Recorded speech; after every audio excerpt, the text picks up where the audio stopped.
SPECTRE Truth Show, where here at the Temple of Mysteries, I give you the truth about history and events that you were never meant to know. So please sit back and allow me to enlighten you. I came from a place I forgot. I woke up in the parking lot, far from a meal in the cot. On the corner where all the streets got the same name. Maybe my brain's on the brink of insane. Hang between the papers while sleeping on the train. This the land of milk and honey. Salutations, brothers, and as promised, we are back with part 2 of the weaponization of media against black people. And as you see, we're coming in the same way we went out on part 1. Rocking a Public Enemy joint, man. Yeah, for real. I know y'all are sick and tired of this bullshit they've been putting out here for us to listen to today.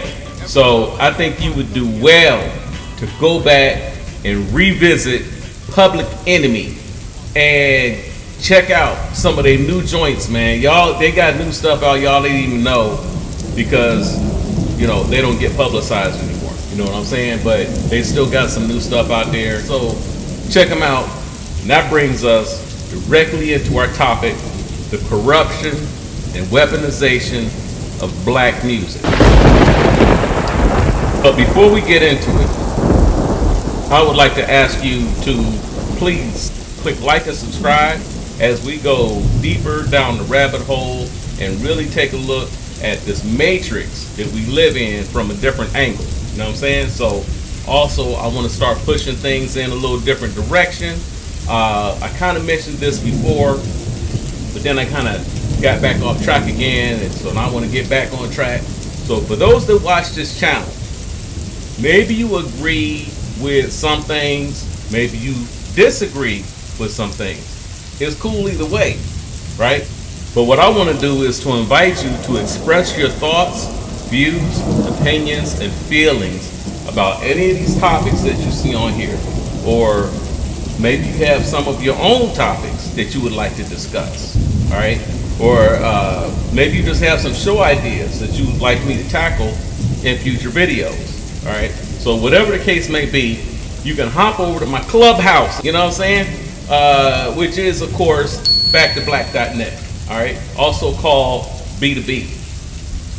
Once you join, you can comment, you can get early info on my upcoming events and future projects, participate in live chat, or just toss ideas around and have fun on our own personal platform, which is something that we've never had before as a people. All right. There were a few black-owned platforms that popped up here and there, but they rarely last for very long because our people have a horrible habit of not supporting black business ventures. And that's not anything new. That's just always been the case. Even back in the 1940s, 30s, and 20s, it's just always been. All right. It's like some kind of a flaw in black DNA. I don't know what it is. Of course, you can always still post and comment directly on YouTube as well, but on B2B, that's the dragon's lair right there. You know what I'm saying? That's the clubhouse. So if you got smoke and you want to debate something that you heard me say, you know, maybe you don't like something I said in the video, maybe you don't like how I said it, you have a disagreement, just post it in there and I'll see it and we can hash it out. We can go back and forth a little bit. But on the other hand, maybe you agree with what I've been saying and, you know, maybe you just want to give props. That's cool. So you can do all of that. You can also interact with each other, kick it, go back and forth, have fun on there. You know what I'm saying? Just come in and post, you know, say what you want to say, give a shout out. And once we get enough members, now you'll be able to kick it and vibe with each other on a different level than what you can do in the current platforms. All right. So you say, well, what is he talking about? You know, we can do everything in the other ones. You get over there, you see what I'm saying. All right. So it's a little different. You're gonna have merchandise on there and everything. You know, I've been working on that a little bit behind the scenes. So yeah, you'll have some merch.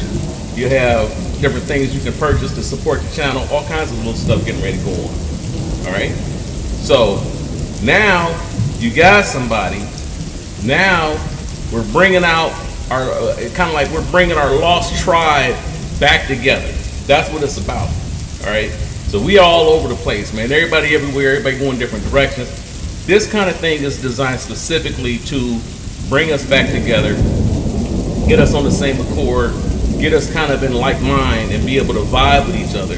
And then when you have a group moving in the same direction as opposed to everybody going all over the place, now y'all can get something done. You know, instead of one person doing something, trying to get it done, you got hundreds, thousands, tens of thousands of people moving in the right direction, you know, trying to get things done. And that's how you do it.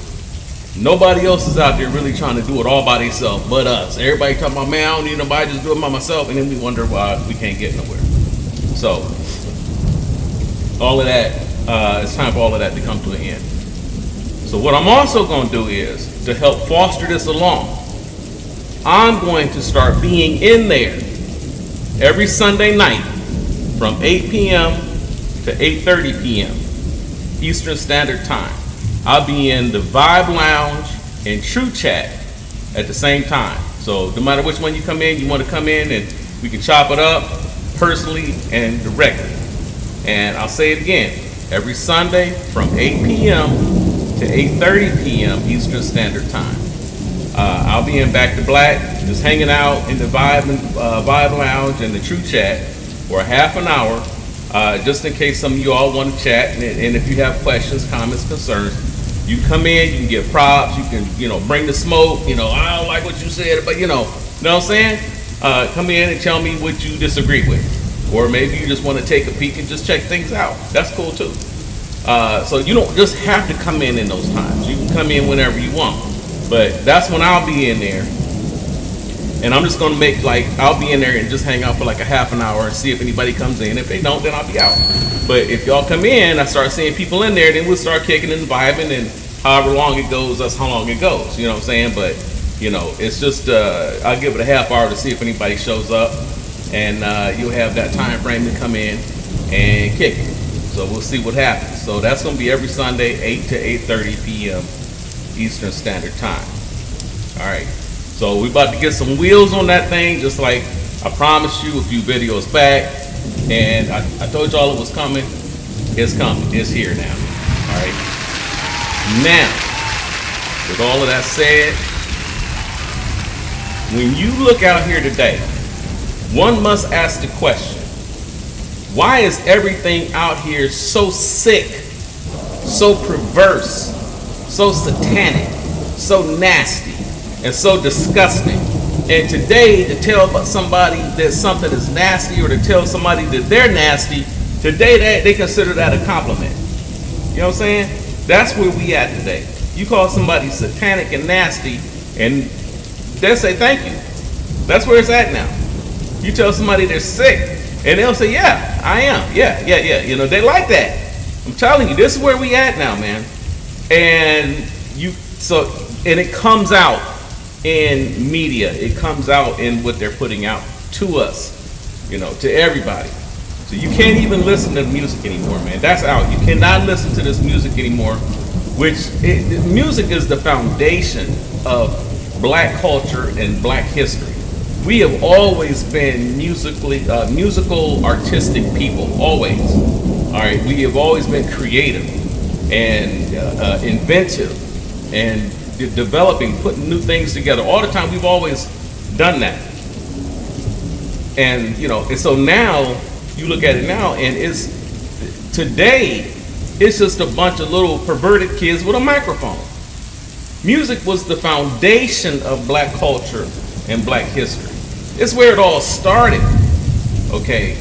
But you can't listen to it now. It's been so warped and corrupted and disfigured and mutilated that anybody that can listen to this mess today eventually becomes as sick and disfigured and perverted as the music itself that they listen to, okay? So it's designed to do that to you. That's what it's designed for. It's designed to turn you into what the music already is. Sick in the mind, sick in your heart, sick in your soul, twisted, corrupted. That's what it's designed to do. See what I'm saying? So Very few of us can relate to this music today. All right, this is just a bunch of perverted little kids with a microphone. That's all it is. And so a lot of people are asking now, man, where is this shit coming from? Right? Where is it coming from? How do the ones that are singing and rapping it get this perverse? How do they get this sick? And Dick Gregory gave an answer. Babies are born not hating nobody. They learn it from their parents. Do you have any brothers or sisters? I had a cousin. He passed. Any of them got children? My other cousin has a child. Okay, I do a test sometime when I'm talking. I said, those of y'all in here, raise your hand. You got children yet? We'll go back home this week and get the pictures from the time they was 1 to the time they was 8. You don't see no hatred, no meanness, no whores, no pimps. They learned that from you. When they came here, they were pure and clean. They ain't been around nobody but your ass. That's how they become pimps, hoes, and hustlers, listening to you around the fucking house. Hell, there it is. We can damn near end the video right here. Brother Dick Gregory just killed it. I mean, damn, it just ain't no getting around none of that, man. He just told it all right there. All right? These children learn it from you. They learn it from their parents. They learn it from the people that they're around. Yeah, they pick it up from TV and radio also, or the music, or the whatever they're listening to on the phones. They streaming it on the phones, whatever, so they get it on there. But the majority of it comes through you, the parent, okay? And understanding the source of the problem is absolutely of the utmost importance if we're ever going to cut it off and move far beyond these lowly, self-destructive levels that our people are on today. All right? And in a lot of cases, millions of our people got to those low levels by trying to imitate what they saw on TV or hear in the music. But then a lot of you might say, oh, nah, man, I don't let my children listen to any of this crap today, man. No, I turn that off. They don't get that from me, man. I don't let them hear it. Okay, yeah, but you watch it. And then they learn it anyway when they see how you act. They see how you dance. All right? They hear your foul language. They see and hear you fighting with the neighbors, fighting with your husband or wife or your girlfriend or your boyfriend. They see y'all screaming and cussing each other out, slamming each other against the wall, throwing stuff across the house and knocking each other around. They see it. They see the hate, the anger, and the venom that our people spit at each other today. Okay? And then they go and listen to the music, and then that music, or you watch a music video, and it confirms what you saw mama and daddy doing. It's all the same negative, sick, satanic, perverted energy. Okay? Now, but most of you, even if you didn't learn it by coming from a broken household, you still learned it from music and TV as adults. A lot of times they have it in there, you don't even know what's in there. You don't even know what's in there. It's in there. It's sometimes subliminal messages. They slip it in at certain frequencies, certain images that they put in, even just in the commercials. You might be watching a decent show, but the commercials have it in there. That's how they get you, man. You don't even know what you're looking at, and it's in there. Your child reading comic books, and you don't know what's in the comic book, and the comic books have all of this sickness in the comic book now. That used to be innocent, now it's perverted. So, but there can be no doubt that music is one of the most powerful mediums on this planet. It always has been since humans first started making it. People will cancel cable because everything on TV is garbage, okay? But they still got their buds in their ears, and the music programs their thinking. See, the music goes in and programs them. You get the little buzz in there, man, and it's going directly into your brain. The programming, what's in the music, goes right into your brain. You see, And y'all like to zone out. Man, I like to get lost in the music. I like to zone out. I forget everything around me. That's hypnotic. That's called hypnotism. That's when they got you in like a trance-like state. And anything they put in there now is going directly into your subconscious. And then your conscious begins to act on the subconscious without you even knowing it. You see, I mean, they got it together, man. They got you. They know how to get it from every possible angle. All right.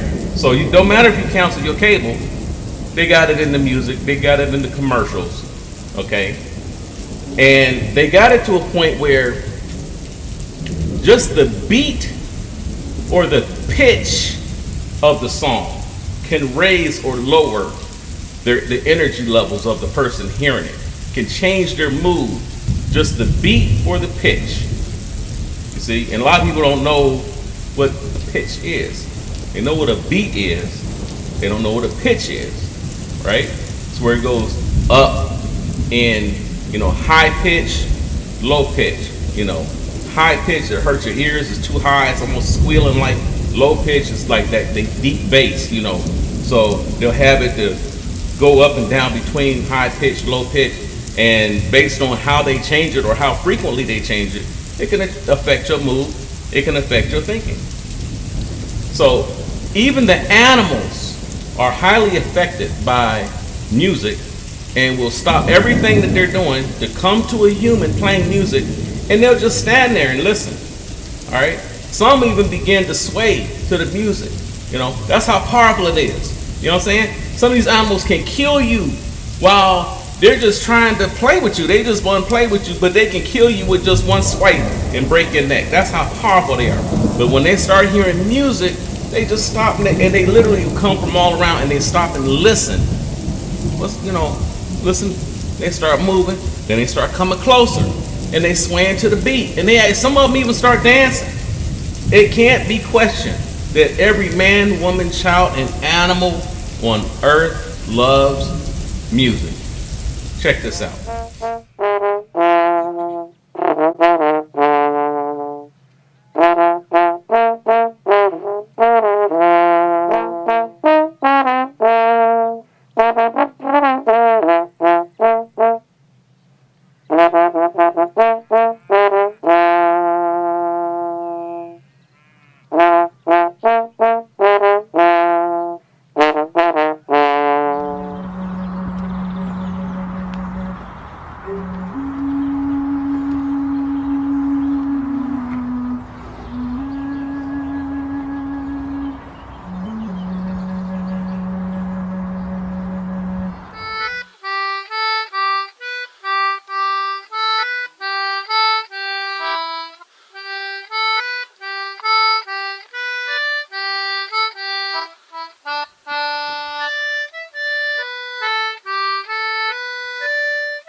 Stay myself. Don't see what anyone can see in anyone else. It starts just because trees the streets doesn't mean we're not smart. I don't see what anyone can see in anyone else.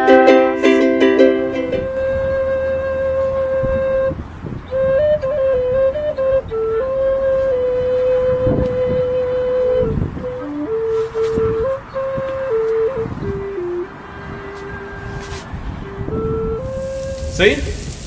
So clearly you can see that whenever other people get control of your music, get control of your religion, get control of your image, you know, your public image, the way you present yourself, if somebody else controls that, and then they also control your mind, they will use all of that to utterly destroy your entire culture and all of your people. They will destroy you. And you can't possibly look at what's going on in the black communities today all around the world and call it anything other than absolute, total destruction. Okay? But when you're fighting an enemy, which is how they've always seen us, it just is what it is. We have always been the enemy. Okay? We've always been under attack. But when you're fighting an enemy, that is always the goal, right? To destroy your opponent in any and every way possible. So we can't even fault them for that. Because you at war, and that's what you're supposed to do. You're supposed to destroy your enemy. But they waged war, and they did whatever that they had to do to win. And they still do whatever that they have to do to keep their enemies suppressed and oppressed. All right? But that's not the problem. They're not the problem. The real problem was, and always has been, the sellouts who joined them and helped to mislead, sway, decoy, abuse, and destroy their own people. That's the problem. So the problem is not only the sellouts, though, not just them, but also those of us who agree to be misled. See, you got to go along with that in order for it to work. See, all they got to do is put that trash on the radio, put it on TV. But if you don't immediately block it, refuse to watch it, and refuse to let your family watch it, refuse to let your children hear it, see it, or anything like that, then you also are part of the problem. Okay? If you're teaching your children to do those nasty, raunchy dances that they do out here now, and you letting your child see that, or you're teaching it to your child, and you got them doing the whole thing, they do the stanky leg and all of that, and they twisting and grinding, and they, you know what I'm saying? You got your little sons and daughters pushing their butts out and grinding and twerking and being sexual at young ages. You are the real problem. Yeah, they put it out there, but you are willingly participating. Okay? You are the problem even more so than the people making the music. See, all they do is put it out here. It's up to you to accept it, embrace it, dance to it, and then feed it to your children. All right? Like Brother Dick Gregory said, they learn it from you. Okay? When you got them on there, I've seen the videos on there, they got them holding guns. They got them surrounded by money. They got gold chains on the little baby, 2-3 years old, and they got gold chains on the little baby, and the baby holding the gun up to the camera. Okay? Or they got the baby doing a nasty dance or something like that. They learn that filth from you. It don't matter what they have put out here to try to destroy you. All that matters is what you pick up and embrace and run with and then pass down to your children. That's all that matters. Okay? So that means that even the animals are above and beyond you.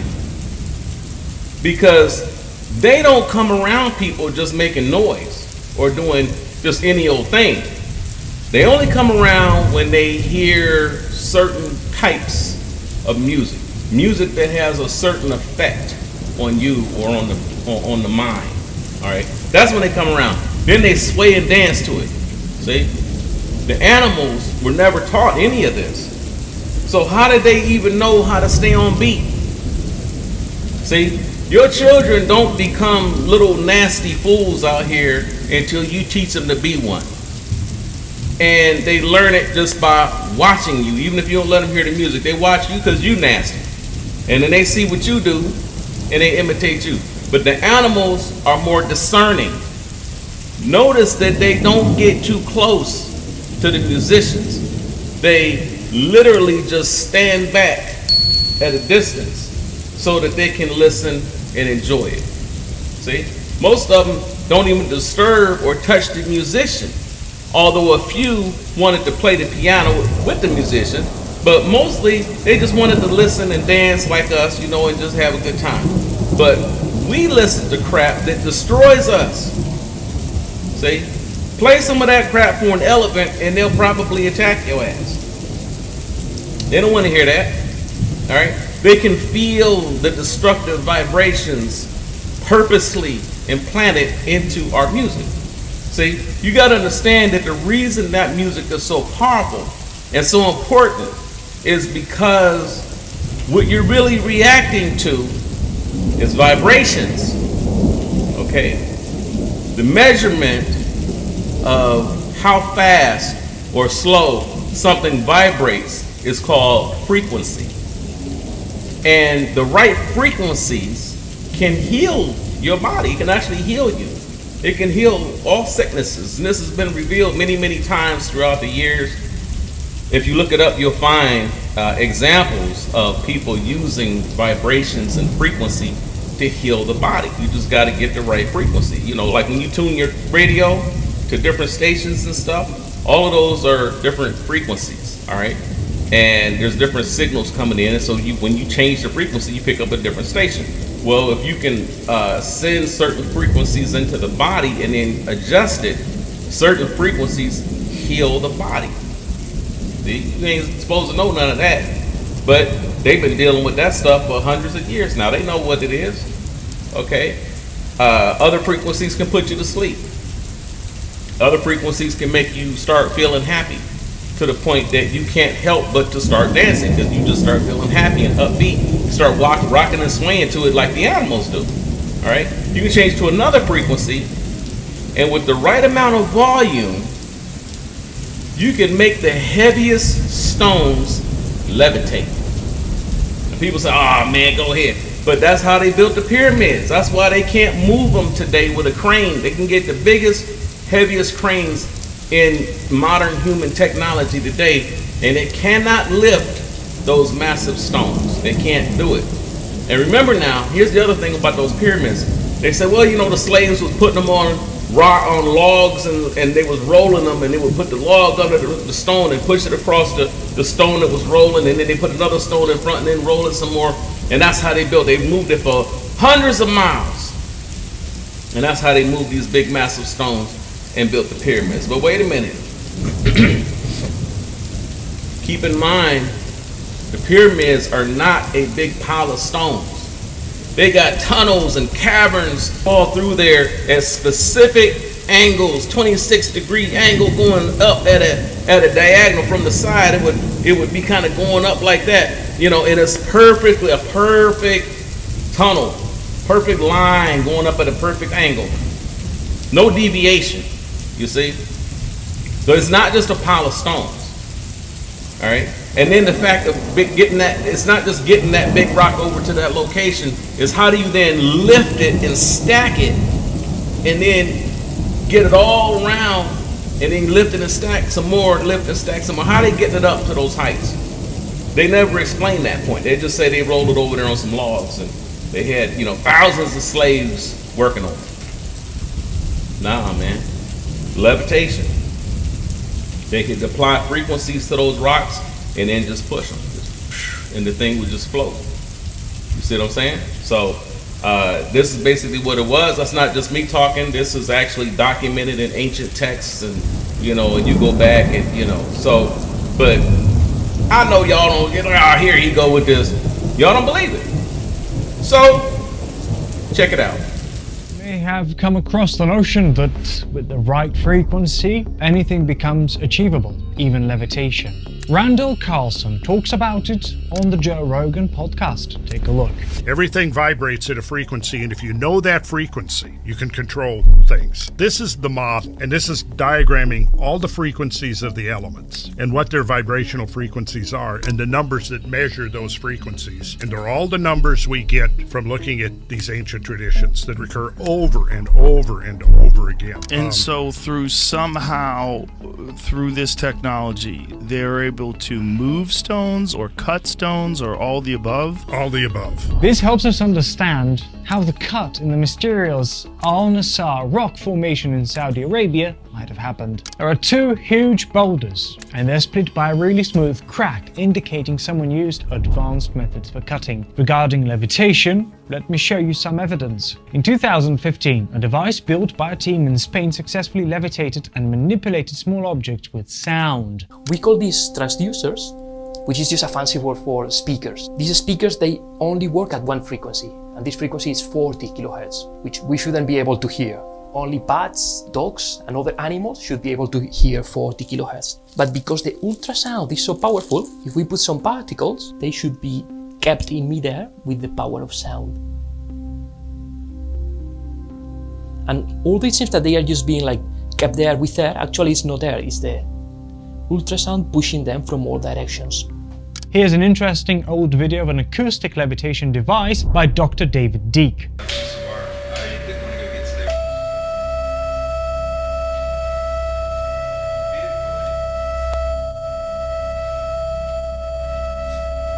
Scientists already knew that sound waves create oscillating pockets of pressurized air, which can produce a force on an object capable of counteracting the pull of gravity. But while ultrasound levitation devices do exist, they all rely on standing waves created when two sound waves of the same frequency are emitted from opposite directions and superimposed on one another. That means all previous devices require two sets of transducers. In 1987, Dr. David Deek designed and built an acoustic levitation and did a microgravity experiment for NASA-related subject matter. The 12-inch cubed plexiglass Helmholtz resonant cavity has 3 speakers attached to the cube by aluminum acoustic waveguides. By applying a continuous resonant 600 Hz sound wave and adjusting the amplitude and phase relationship amongst the 3 speakers, he could control levitation and movement in all 3 axes of the ambient space. The research was used to show the effects of microgravity conditions in orbit in the space shuttle environment. In addition, there is evidence for a whole new type of medicine in which DNA can be influenced and reprogrammed by words and frequencies without cutting out and replacing single genes. Jerdef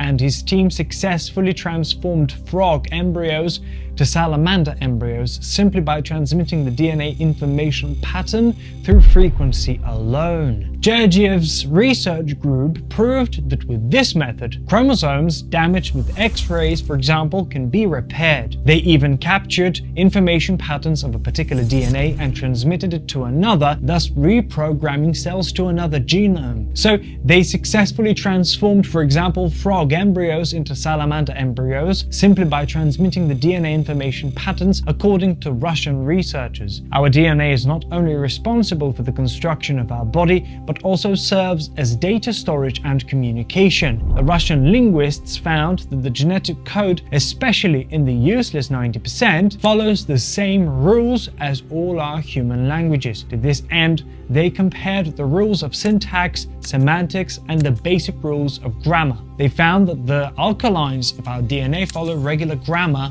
and have set rules just like our languages. So human languages did not appear coincidentally, but are a reflection of our inherent DNA. See what I'm saying? See? But frequency and vibration can do a lot more even than that. It's actually the key to this entire universe. Okay? Why? Because if you can generate the right frequency, if aimed at an object, it can slice stone, it can shatter stones and bones. See? And now if you can shift down to a certain lower range of frequencies, that range is literally called the devil's interval. The frequencies in the lower range can literally make you feel sick and start vomiting all over the place, while other frequencies in that range can make organs in your body shut down and stop working. They can literally shut down your heart, shut down your lungs, and you can't breathe. You wonder why you can't breathe. Well, they may be aiming a certain frequency at your chest and be able to stop your heart, stop your lungs, okay? Shut down your kidneys. It's all frequencies, man. They can literally take control of your whole body with these different frequencies. While other people can get into the right frequency and start having out-of-body experiences and travel around the world, be sitting there laid back, half asleep, but their inner essence is somewhere in Japan, wandering around looking at everything, or go up to the moon, see what's going on up there. You can literally have these out-of-body experiences, and these frequencies, vibrations can help you do that. And there's people that have mastered that, and they say, well, you can go into a certain state of consciousness, almost like a half sleep type of a thing, and put yourself into that state, and then come out of your body and travel around. So it's all kinds of things, but it's all about the frequencies and the vibrations, and where you're at, which one you're on, determines what you can and can't do. And that's basically what they were showing you in the Matrix. See, it's the same thing in the Matrix. When they laid down and they basically went to sleep, but then their essence went out there and was doing superhero type shit. You see what I'm saying? So, and then there's other frequencies, as I say, that could just flat out kill you. All right. So as you can see, there's this range of frequencies that can control everything from healing to death and everything in between. And when it's in those healing and uplifting ranges, the animals pick up on it and move towards it and listen to it, but they don't attack. They don't go out there going crazy. They didn't attack. Animals are, of course, far more sensitive than humans, and they can feel vibrations better than we can. To the point where that's why you never find a bunch of dead animals after an earthquake. The animals pick up on the vibrations in the earth long before they turn into a full-out earthquake, and they run for safety before humans even realize that there's a problem. The animals are already 20 miles away. See what I'm saying? So they'll tell you that if you go and research it, you'll find animals take off before the earthquake hits. They already know it's coming.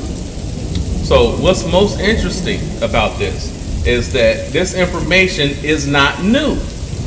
Not by a long shot. White folk first learned about the power and vibration of frequencies due to the writings of a Swedish man named Dr. Jarl, J-A-R-L. And he was from, let's see, now in the early 1900s, he was still a youth studying in Oxford, and he became friends with another young student from Tibet, okay? So he got cool with this young Tibetan guy, right? And a few years later, it was like, I think it was 1939, and Dr. Jarl made a journey to Egypt for the English Scientific Society. All right, so he's out there. And so now let's stop there for a second, because it's very important to understand how far back these people go with their knowledge and understanding of things that many of us still never even heard about. Okay, so even we're in 2024 and never heard about a lot of this stuff. Okay, they've been dealing with it back they were dealing with back 1939. See what I'm saying? All right, so this English Scientific Society was also known as the Royal Society. Okay, and the purpose of it, which was they were the oldest national scientific society in the world. And they were the leading national organization for the promotion of scientific research in Britain. All right, way out there, all right? Wasn't even over here, back out in Britain, okay? So the Royal Society, so now we, National Scientific Society, was also called the Royal Society. All right. Now, this Royal Society was founded on November 28th, 1660. See what I'm saying? 1660, bro. And it was founded by 12 men after a lecture at Gresham College in London by a man who was, now get this, a professor of astronomy. See? These men had decided to set up a college for the promotion of physical mathematics and experimental learning. You got to get that. Physical mathematics and experimental learning. Now, what is that? These men had decided to set up a college for the promotion of physical mathematics and experimental learning. See what I'm saying? See how far back? Man, we talking 1600s, bro. Physical mathematics, astronomy, right? Levitation, frequency and vibration manipulation. You know what I'm saying? This is what they was dealing with, bro. 1920s, 1930s, 1600s. We would, you see what I'm saying? This is how far behind we are, bro. All right. Now, the subject of physical mathematics and experimental learning, this subject is known as physical mathematics, you know, in more modern vernacular. And it deals with the mathematics which are motivated by physics. Okay. It is considered by some to be a subfield of what we now call mathematical physics. All right. Now, all of this going on in the goddamn 1600s, bro, 1660. All right. And where were black folk during all this? What was we doing, man? Where was black folk 1660? White folk over in England dealing with advanced mathematics, building physics, scientific communities, and then populating these communities with people of royal descent. And that's why it was called the Royal Institution. This is why it was called this. Okay, is because this is where the some of the most advanced minds of Europe went to be educated, and they were considered. Most of them were considered of royalty, royal descent. See, so this is what they were into over in Europe in the 1600s. But over in Africa, the Dutch were over in Africa getting all in, up and around through there, man. They was going all through there. All right, the Dutch was over there at this point. The 1600s is when the Dutch started taking over South Africa and started building Jamestown. See? That's when they started building that. South Africa, Jamestown. So they over here dealing with the physical mathematics over in Europe, and then over here in Africa, they fighting the Dutch, getting enslaved and all of this kind of thing, and getting land taken. And you see what I'm saying? So the American colonists had started coming into West Africa around this time as well. So slavery had actually become Africa's biggest trade industry. And they were absolutely fully in control of it and totally involved with it. You see what I'm saying? So it's not that they were being invaded and kind of dragged into slavery like they showed on Roots and being snatched up in nets and dragged away. They kind of were, but it was Africans that were doing that to each other and then selling each other off to these Dutch and other colonials and things that was coming over there to buy the slaves. See what I'm saying? That's what that movie, that Woman King movie was about. You know what I'm saying? All right, that was, they showed her in the movie as fighting it, but in the reality, she was part of it. She was the one that was selling it. All right, so this is what this, there was one that was named Queen Nzinga. Now, she was the real Woman King. She was fighting in Angola, okay, against the Portuguese coming in to get slaves. All right, this was 200 years before the slave-selling woman king depicted in that movie ever existed. 200 years before her was when the real woman king existed, named Queen Nzinga, and she was fighting slavery. Okay. So this is what the Africans was involved in during this time. See what I'm saying? They're back here with, this one fighting the slavery, this one selling the slaves, and this group of black folk over there grabbing up the slaves. This is what they were into. See what I'm saying? White folk over there levitating rocks and shit. See what I'm saying? So, they're setting up scientific communities and going on, developing the mathematical physics and all of this kind of thing.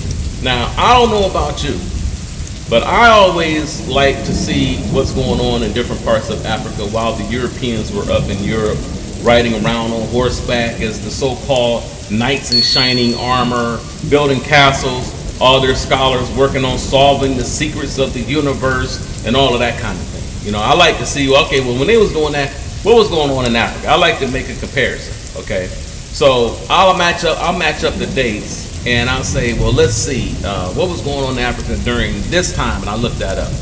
And so that's what was going on. So now you know what I'm saying? So we wonder why we're so far behind, man, and this is what it is. This is what it is. It wasn't even a competition. All right. Now, don't get me wrong. I'm not saying that Africa was just running around and enslaving their own people and living in grass huts. Yeah, that was part of it. But they also did have advanced cultures as well during this time. This was shortly after they had built that church that we all see, where they had carved it out of solid stone. So they had that, they had that going on. So they were able to do some things, and they did have some advanced technology over there. All right.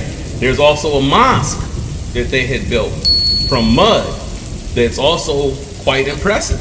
All right. The original mosque was built on that same site around the year 1250. Okay. So you see how far back we're going now. Now we're back to 1250. But the new version replaced it around 1907. So. Okay, so all of this going on, before any of this stuff with white folk that I'm talking about now, all right? But no, I'm not under the delusion that Africans were just running around with no form of civilization, which is, of course, primarily what we were taught in school. I know that many African rulers lived in elaborate palaces of their day, but at the beginning of slavery, they were still already hundreds of years behind the Europeans, possibly thousands behind. They are trying to modernize now in 2024. They've been trying to upgrade their cities now for the last few decades. But even with that, they have Chinese coming in to build their infrastructure and to modernize their roads because they can't do it themselves. In exchange, they're having to hand over their gold and diamond mines over to China, and they're giving them access to every other resource that's right under their feet. Africans are sitting on the largest natural resource deposits in the world, but they don't have the ability to mine it out properly. So they can't profit off their own resources. They have children and young boys digging the raw minerals out with their bare hands. Then they have to sell them. When they get the diamonds, the raw diamonds and that kind of thing, when they get this stuff and the pieces of gold and stuff, they don't know how to refine it to a point where it's valuable. They give it to them raw, see, which is not worth anything. And the reason they can't do any of this is because they never had an industrial revolution. And, this is where they would have learned to forge metal and make steel and other types of metal called metallurgy, blending metals together to make stronger and more flexible, durable metals. See what I'm saying? They never mastered the manufacture of heavy construction equipment. Okay? They also can't build their own mining machines to harvest their own resources. See? So even if you have mining machines and construction machines, you also have to be able to service and repair them and maintain the delicate gears and wiring inside. And these machines are massive, but the wiring and everything, the gears inside are very delicate and require maintenance, regular maintenance. All right? That's what keeps them running. So, but they don't have that ability. They don't have that technology down in there. They're not manufacturing any of that kind of equipment. So, anywho, I hadn't actually intended to go off into all of that, but I don't think slavery should ever be discussed without also discussing the who, what, when, where, and why of that situation as well. And also then the remedy of modern day reparations. All of that goes hand in hand. But in regards to how far behind we were and always have been, and that's our fault. And there is no excuse for that, for us to be so far behind. There's no excuse for that. A lot of people will get upset about me saying that, but as I said, we were already hundreds of years behind Europe before slavery ever even began, which is how the original African people lost control of Egypt and all of North Africa, in fact. All right, so we got to own our own ignorance in the part that our ancestors played in their own destruction. They lost their land, they lost their language, their culture, all because of their refusal to embrace new knowledge and technology throughout the ages. And they're still refusing to embrace it right now today. So they still haven't learned their lessons yet. And we aren't, most of us aren't much better. We don't get into technology. How many of you have a supercomputer? Modern day $2,500 supercomputer with a 32-inch, 35-inch monitor sitting in their home right now. How many have that? Not me. Most of y'all just on the little phones, and that's your computer. That's all you have today. Y'all ain't sitting there with the full keyboard and the mouse and the monitor and the computer, and then you on there installing software and being productive and coming up with your own inventions, and so you know what I'm saying? So we still are not up to the times and keeping up with what's going on around us. So most likely, most of you all have never had that conversation. Not in this day and age, but I think it's a good comparison to realize and memorize that while our ancestors were selling each other off into slavery, white folk in Europe were learning to master mathematics and physics, and so we left off with Dr. Jarl traveling off to Tibet to help his friend and former classmate. He had actually been requested to come treat their High Lama, which is their spiritual leader, okay, and the leader of their monastery, okay. So Dr. Jarl followed the messenger back to Tibet and arrived after a long journey by plane, and even longer and rougher journey on the back of a yak. He riding on the yak, riding on these caravans, okay. So once they got to the monastery, he finally reconnected with his friend. They was all up in these mountains, man, and so his friend was now holding a high position in the temple.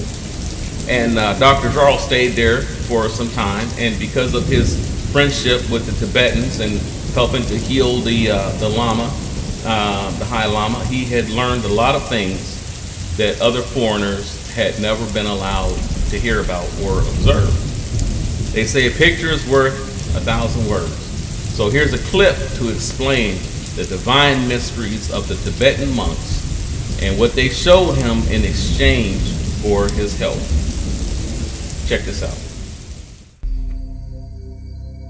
Swedish doctor Jarl, a man of scientific background, found himself immersed in the mysticism of Tibet during a pivotal journey that unraveled the secrets of levitation. His story begins against the backdrop of the early 20th century, when exploration and scientific curiosity were paramount. Having studied at Oxford, Dr. Jarl's journey took an unexpected turn when, in 1939, he received an urgent message from a Tibetan friend while on an expedition for the English Scientific Society in Egypt. The message summoned him to Tibet to aid in the treatment of a revered Lama, propelling him into a world where ancient wisdom and modern science converged. Upon arriving in Tibet, Dr. Jarl not only became deeply involved in healing practices, but also stumbled upon hidden mysteries within the monastic traditions. Guided by his Tibetan friend, he ventured to a secluded meadow near a monastery, where an extraordinary phenomenon was said to to take place. In this serene setting, a large hole in a rock wall revealed a platform constructed by monks at a height of about 250 meters. Ropes were used for the descent from the cliff's top, leading to the discovery of a polished slab of rock in the meadow. It was here that the secret of levitation was unveiled. A bowl-shaped cavity was prepared in the rock, and with the assistance of yak oxen, a stone block was maneuvered into the cavity. The stage was set for an awe-inspiring display of levitation. 19 strategically placed musical instruments, including drums and trumpets, played a crucial role in the levitation experiment. As the monks engaged in a symphony of chanting and drumming, the stone block placed in the specially prepared cavity defied gravity and ascended into the air. The spectacle was not only witnessed but documented by Dr. Jal, who captured the event on film, showcasing a convergence of ancient Tibetan practices and scientific principles.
So you can clearly see the extreme power of vibration and frequency, man. This is crazy.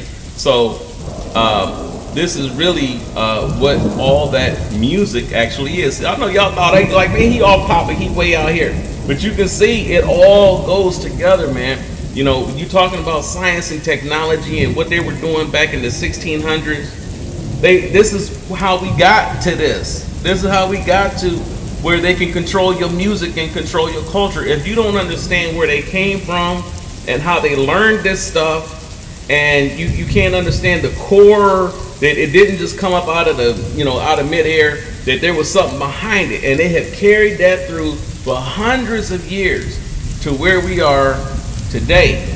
And now they are masters of that, and they can use that technology to basically mess with your mind, control you, manipulate you, reprogram you through your music. Your own music. Take your own cultural music and turn it into a weapon against you using advanced science and technology that they learned from ancient people in goddamn Tibet and the monks, and you see what I'm saying? The scientific community of Britain, and they using all of that, man. And they got you out here with your kids twerking in the streets now. See, they got you holding guns up to the camera, got your kids, you know what I'm saying? All that mind programming type of thing, man.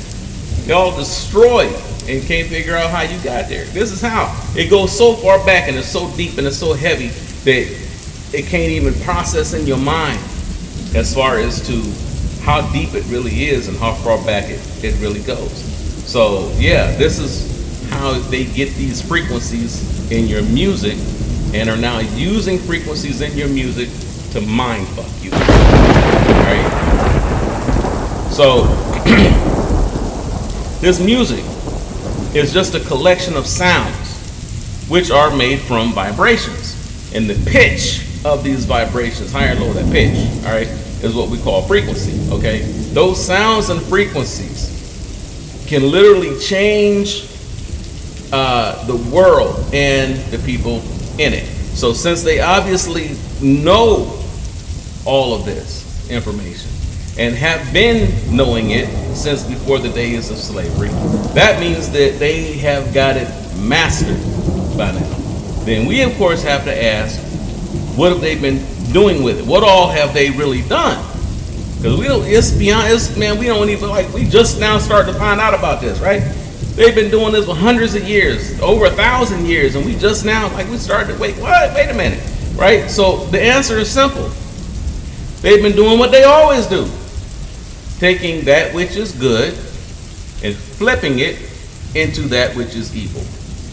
That's what the upside down cross actually means. To take something that's good or something that's perceived to be good, something that you think is good, something that you have connected to, and then flip it and reverse it into something evil and use it against you. Use your own, they flip your own stuff and then use it to destroy you. That's what that means. All right. So you see in ancient times where frequency and vibrations were used to create beautiful temples, all right, pyramids, and to develop advanced technology to the benefit of mankind. Frequency and vibration was, of course, also used to create music that was so beautiful that it was literally considered to be divine. This music was so beautiful, it was considered to be the music of the gods. Okay? Some of it was so amazing that it was only allowed to be played in temples for the benefit of the gods themselves. All right? So who were the gods then? Who were these gods? Well, these were the beings who had given them the advanced technology in the first place.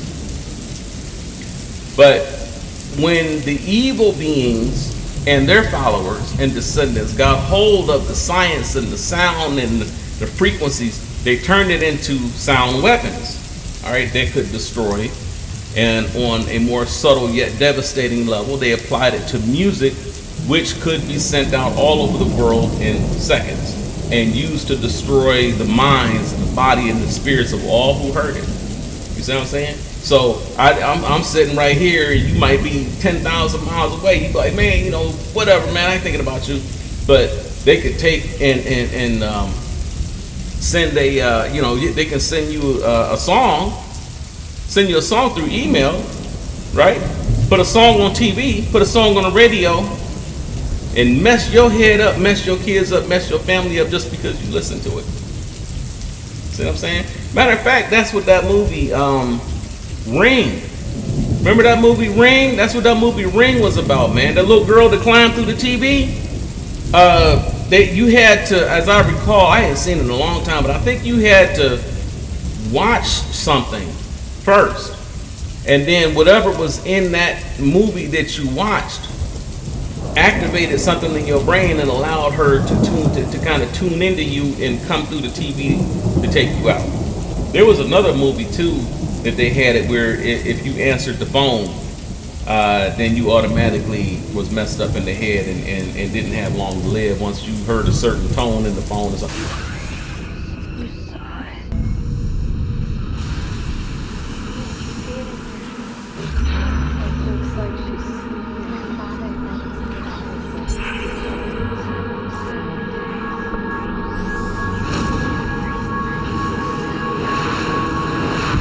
They've been telling you for a long time, but most of our people don't watch stuff like that. Anything science fiction, we don't watch it because it's technology. We for some reason we have an aversion to technology, and that's, like I said, it's a big part of why we're so far behind. So that's the thing about it is that this stuff has been happening.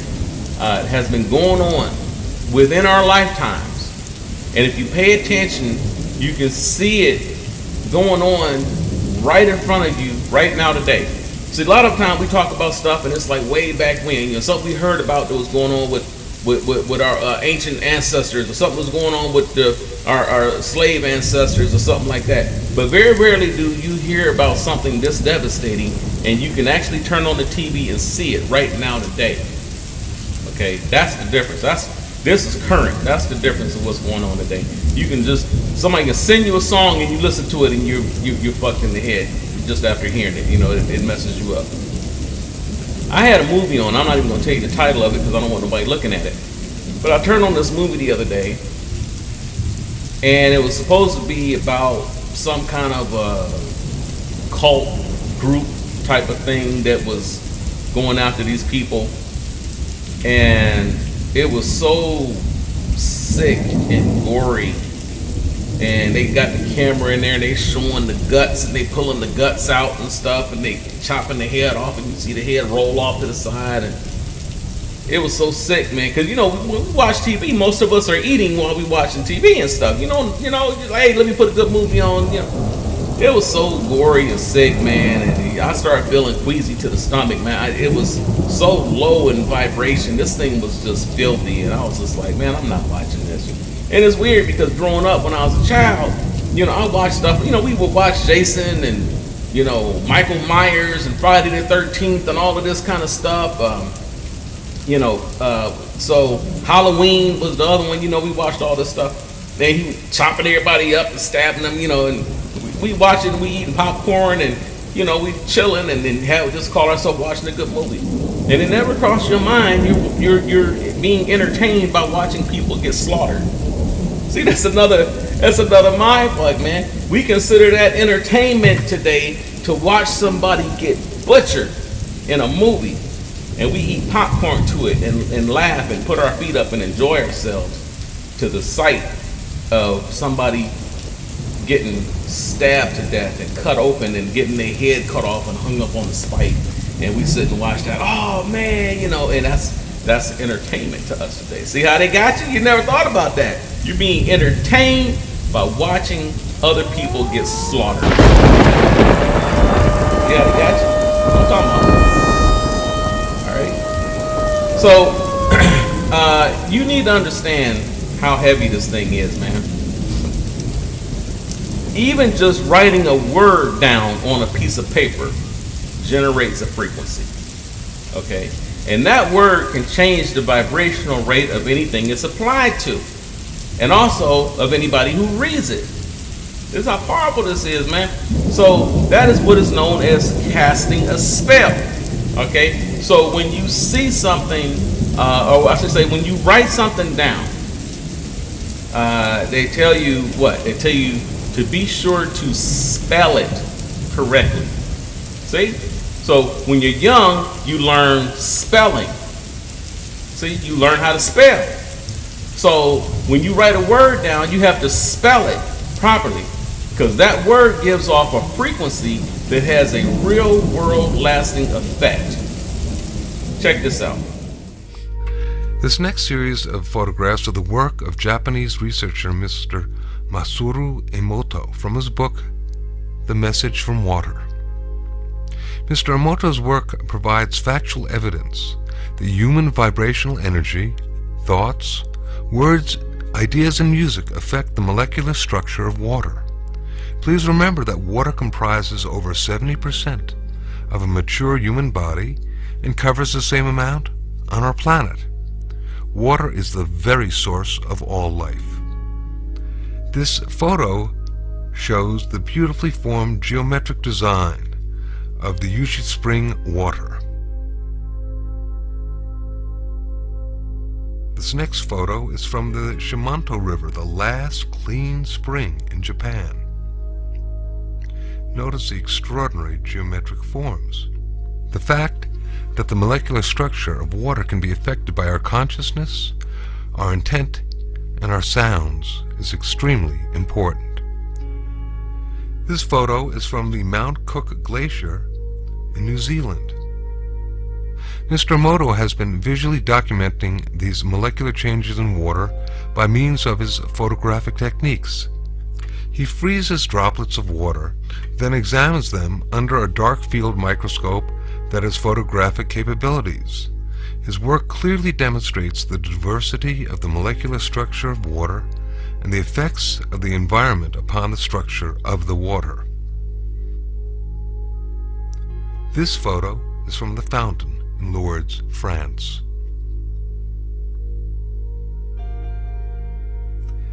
This photo is from contaminated water from the Yodo River in Japan. In this photo we can compare the contaminated water with clean stream water. Look at the difference. Mr. Emoto decided to see what effects music would have upon the structure of water. He placed distilled water between two speakers for several hours while playing different music and then photographing the crystals that formed after the water was frozen. This photo is of water being exposed to Beethoven's Pastorale. This photo is the effect of Bach's Air for the G-string on the water.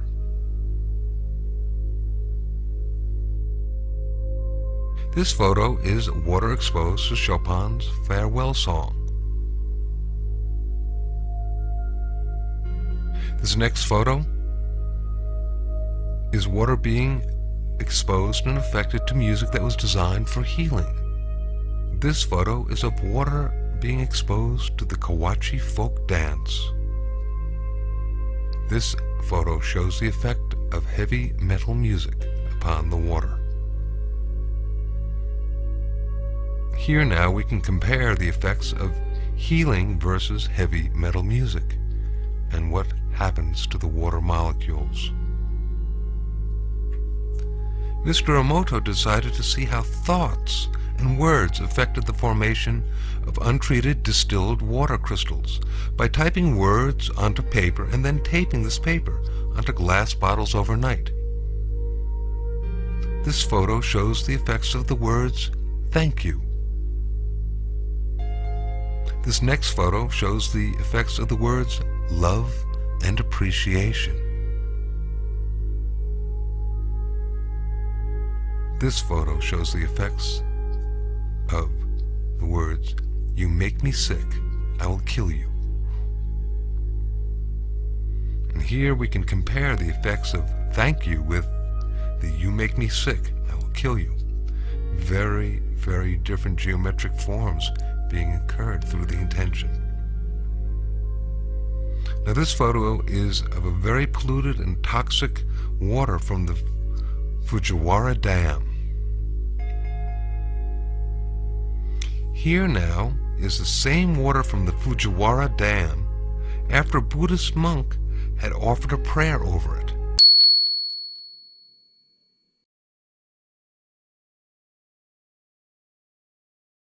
Here now is the same water from the Fujiwara Dam after a Buddhist monk had offered a prayer over it.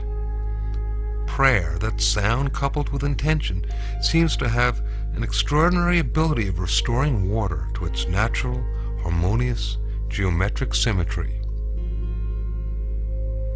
And in this photo we can compare the toxic water and then the effects of praying over the water. Now, did you get what he said? They say in the video that the average human body is made up of what? Over 70% water. But Google says it's a little over 60%. Okay? But either way, when babies are born, their bodies, it says that, their bodies are about 78% water. Okay, so they got the highest content of water, little babies, right? So when we listen to music, or even say things to each other, or watch TV shows, especially those who watch more horror movies, like what I was just telling you, all right? Women who watch this stuff while they're pregnant, or have their babies in the room with them, thinking, oh, it doesn't matter because the baby doesn't know what it's looking at. He doesn't know anything about this stuff. But all of that negative, horrible, and demonic energy is being absorbed into you, and even more so absorbed by the baby, who has a very, very high content of water. You just saw what the frequencies do to the water. See? And so it does the same thing to you, and even has a greater effect on a child. And you sitting there watching a movie where somebody's getting butchered or cut up, or women say, well, I don't watch nothing like that. I ain't watching no Freddy Krueger and Michael Myers and Jason. I ain't watching that stuff. But you will watch your reality TV. And you will have that TV on and have it up loud, where you got these jackals on there ripping each other apart, screaming, cussing each other out, knocking tables over, knocking chairs over. Everybody on the show is mad and angry, and the women are just discussing their feelings and emotions ad infinitum of how they be. I feel like this and I feel like that, and he needs to do this and she needs to do that, and I'm just upset and she's so angry, and on and on and on and on for hours and hours and hours. It's chaos. It is absolute negative, ignorant, horrible chaos, and all of that drama and nasty attitude and all that venom goes into the woman sitting there watching it, and it goes even more so into the child. And then that woman going to the store, and she's automatically ready to fight. She's just triggered, just waiting on something. And what do they say? I wish a motherfucker would. Y'all ready to fight? Just off rip, just instantly. Anything, you ready to fight. Automatically mad, wake up angry.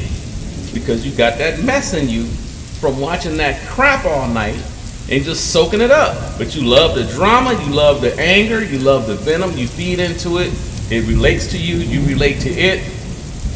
You absorb it, and then you sit there with your child and you let your child absorb it.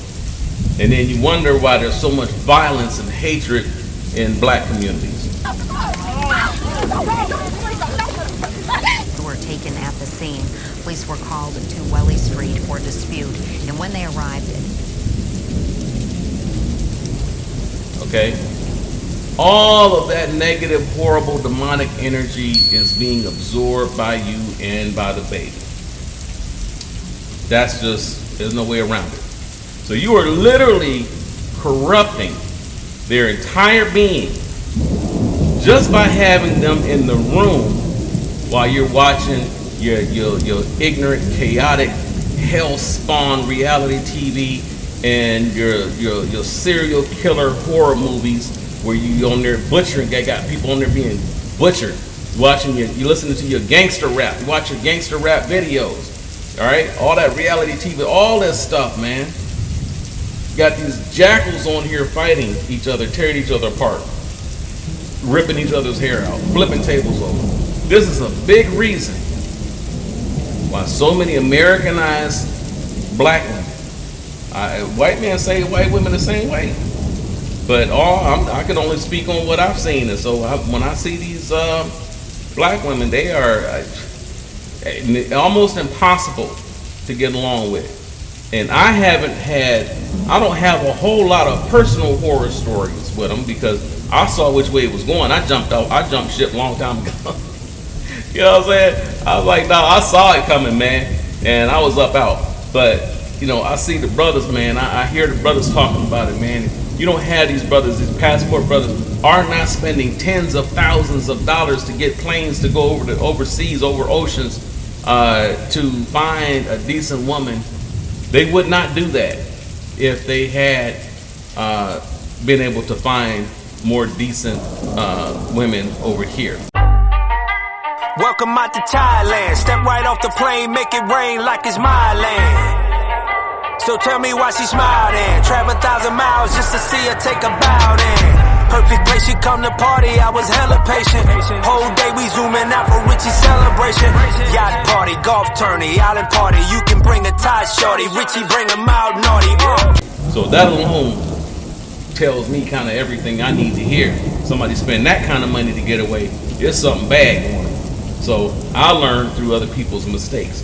I learned by watching other people. I don't have to go through it to know how bad it is. You know, I've had my experiences, but it wasn't nothing compared to these other brothers and what they talking about today. I didn't have that. I couldn't have dealt with that. But yeah, they got some real horror stories, and I've heard them talk about it. So yeah, but that's where these women are getting it from. They're being programmed. They're picking up the agenda from these shows. These shows are giving them their marching orders directly into their brains to sit there and watch it for hours and hours, and by the time they turn it off, nobody can talk to them. Okay? It has literally changed and corrupted their essence and even changed the structure of their blood. That's the part that people don't understand. You saw the video. So when you watch it, it changes the structure of your blood. All right? Just like writing hate on a piece of paper and then taping it to a glass of water and then you freeze it, and then you saw with the crystal form of it, it was like mud. Okay? So what does watching this stuff do to your blood and your bodily fluids? It corrupts you completely from the inside out. Okay? So the next thing you know, you're in a restaurant fighting over a slushie, or trying to kill somebody over some cold fries. See, we've all seen people get out of the car in the middle of the street with road rage and literally try to kill each other because somebody cut them off in traffic. But none of this was going on in the 60s or 70s or earlier. Why? See, it's not just the TV shows and the toxic food, it's the music, brother.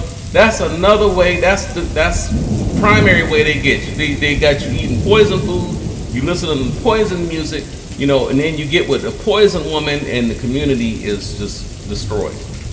Okay? So, now, there are, dig this, there are actually certain frequencies that they can put into the music that when you hear it, it actually makes you upset, frustrated, angry, sad, and ready to take somebody out. Okay? They can actually put that in the music. But when you listen to the music, you're ready to take somebody out, man. They can do all of that with this, see? Now, look, they literally have the date down of when they made the change and what frequency they changed the music to in order to make that happen. See? They don't hide any of it, bro. They put it out there. Our people don't do that kind of research. You know, too many of us are just out here pop locking and twerking and whopping, you know, doing all this. So they never realize that this trash is eating them up inside like acid from the inside out. But I know y'all don't believe me. You know what I'm saying? Like, oh yeah, okay, that's cool. But you hear it, but you don't feel it. It's not in there. So what does he know, man? So a lot of people out here will hear this and be like, oh, you know, here he go again. You know, I hear that from some people. Here you go. Get off your soapbox. They don't want to hear that, you know. because they feel, man, you know, he's talking about me. They feel it. You know, they know what they've been doing. Where he get this bullshit from? Where he get it from? See? Or others might really be tripping on the information. Like, man, you know, I want to hear a little bit more. They want some clarification. So I know this is all new to you. A lot of you might be really new to you. So I'm going to present a series of short clips to help you understand it.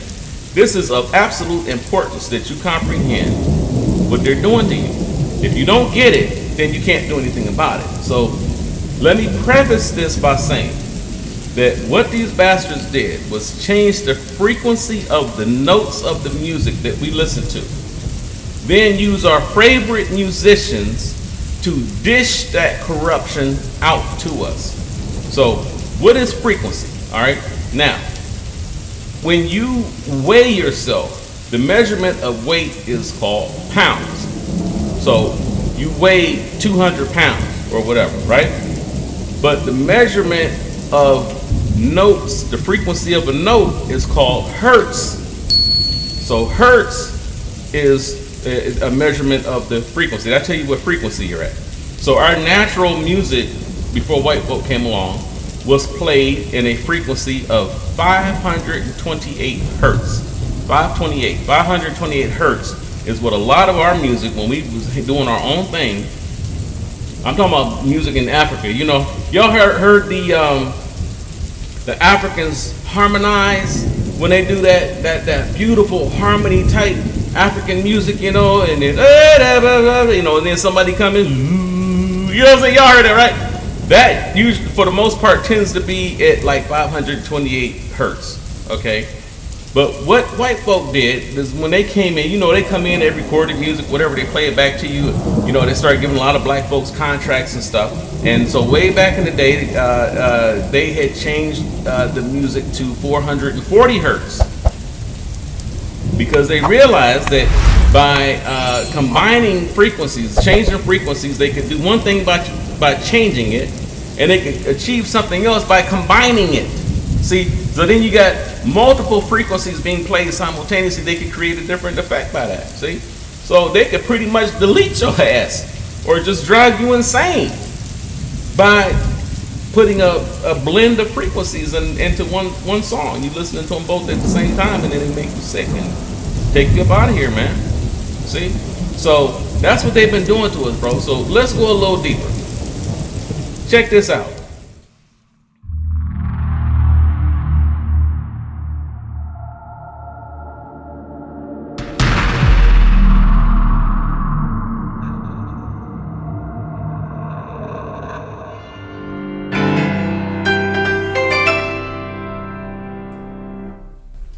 This is livingpianos.com and virtuosheetmusic.com. I am Robert Estrin, and the question today is, what is meant by A440? You've heard this term before, perhaps, and you wondered, what is it really referring to? What is that number? Is it an arbitrary number?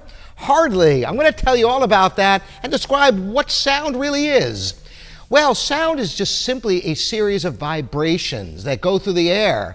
In fact, the vibration of a string of a piano vibrates at a certain number of cycles per second. If you were to look at a microscope slowed way down, you would see the string moving back and forth a certain number of times.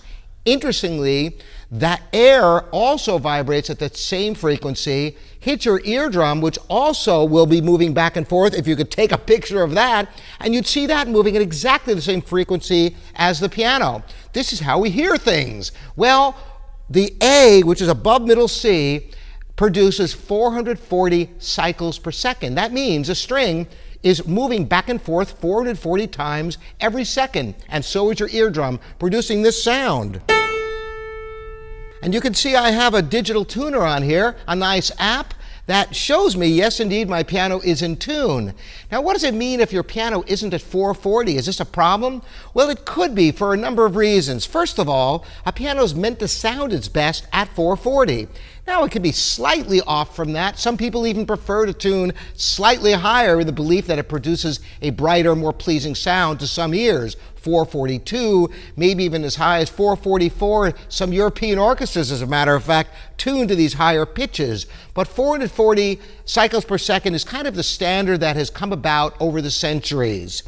Now, The other factor is if you tried to play with other musicians, and let's say your piano had dropped substantially, so your A was somewhere between A and A flat. Imagine trying to play with another instrumentalist. Well, some instruments can tune up or down a certain degree. Other instruments don't have that ability at all. If you were playing, for example, with somebody who played vibes or another mallet instrument, there's no tuning possible, and it would sound pretty hideous if your piano was off pitch. So it's good to keep your piano in tune and realize that these cycles per second, when you hear pitch, you're actually doing very, very rapid math. You're counting how many vibrations there are in each second. One other little tidbit for you is that as you double the frequencies, 880 produces an A an octave higher. Likewise, half the frequencies will be an octave lower. It's all simple math. And 440 is the standard, and you should try to keep your piano tuned to that. I recommend downloading an app for your phone so you can check your piano periodically, because it may sound good, but the whole pitch could drop or even go up and you wouldn't know it. And the stability of the tuning is paramount, because if the piano ever gets off pitch by too much, it takes several tunings for it to get stable again. Thanks so much for joining me, and the excellent questions, keep them coming in. Again, Robert Estrin at virtualsheetmusic.com and livingpianos.com. Okay, so you got that part, right? Okay, now, I'm showing you, man. I told y'all, man. I told y'all way back when I did my first video. Well, I said, man, y'all don't know what's coming, man. So that's why I made these videos like a classroom. You know, it elevated, and each video got a little more complicated than the last one. So, you know, now we on this now. You know what I'm saying? So we here. So, you know, hopefully y'all have seen the earlier ones, and you're following along, and so, you know, you kind of up to speed. So we in it now. But, okay, so you saw that. Now, the next thing you got to understand is that it's quite complex and time consuming to change the frequency of normal instruments, or what we call analog instruments. And these are, you know, instruments is real, like, you know, pianos and horns, that you have to go and get professionals to go to work on all those instruments to retune them to make that change happen, to change that frequency, okay? To change the hertz and all of that. Now, watch a guy change the pitch of a real piano. This is what it takes to change that. See? So check this out.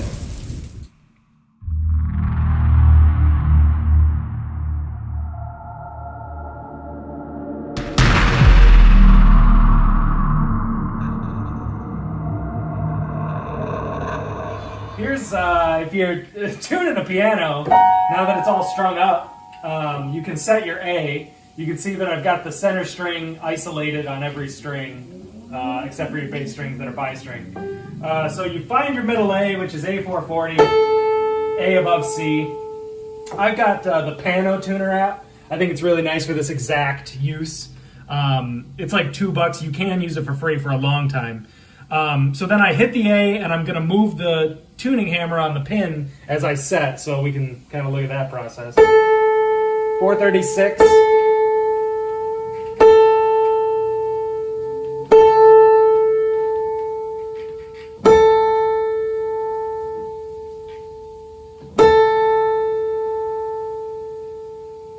That's going to be good enough for my A, and then I just match the octave from there.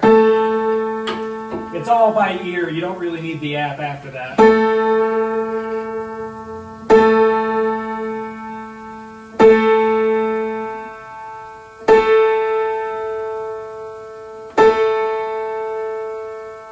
Nice pure octave. Now you go into setting your temperament. See you guys next time.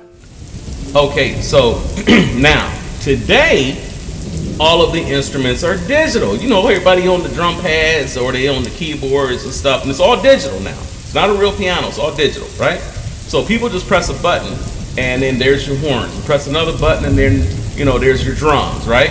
So press another button, and then there's your violins. Okay, so now, real violins are going the way of the dinosaurs. Very few people that still have that skill now.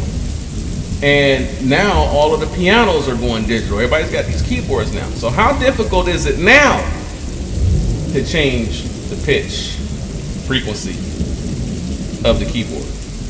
Check this out.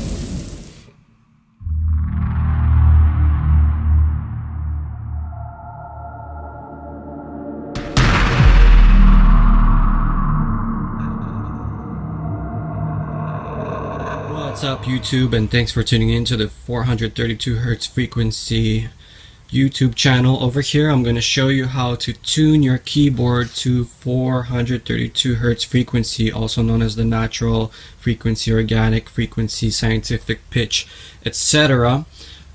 So as you may or may not know, 440 is the became the industry standard, but 432 is the original natural frequency. So here we go. This is a Yamaha keyboard.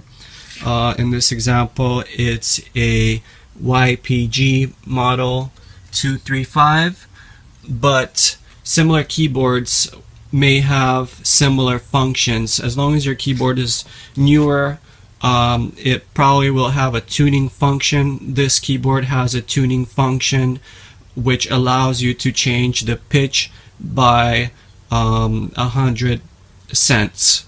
So again, it's 100 cents, and what you will need to do is to first of all access your keyboard's tuning function. In this model, you click this button, function, and then you use one of these buttons to, you know, go through the little functions, and you go to tuning. So you, whichever way your keyboard works, you want to get to tuning. And over here by default it's going to be, again, these are cents, it's going to be something like 0. Okay, so this 0 means 440 hertz frequency. Okay, so since it's since 1 hertz, okay, 1 hertz equals about 4 cents, and the difference between 440 and 432 is minus 8 hertz. You're going to multiply 8 by 4, you're going to get 32 cents. Okay, so you're going to tune down to minus 32 cents to get the 432 hertz frequency. And now that's all you need to do. It's pretty simple. So now that it's tuned, you can test it out. Okay, so I'm gonna play the note A just for reference. Okay, so it's already tuned to 432. Having this said, if you don't have a tuning capability on your keyboard, another way you can do it is running it through a computer with MainStage, which is part of Logic, and using tuning function in MainStage, you can detune it to 432, but you have to run it through a computer. So that's the other way of doing it. And as far as tuning guitars and, you know, changing things in Logic, check out my other videos, as well as music that I've been making with 432 hertz frequency ever since I found out about the benefits and the history behind it. Thanks for watching and enjoy the music. So now check out how they screwed everybody over, man. Dig this.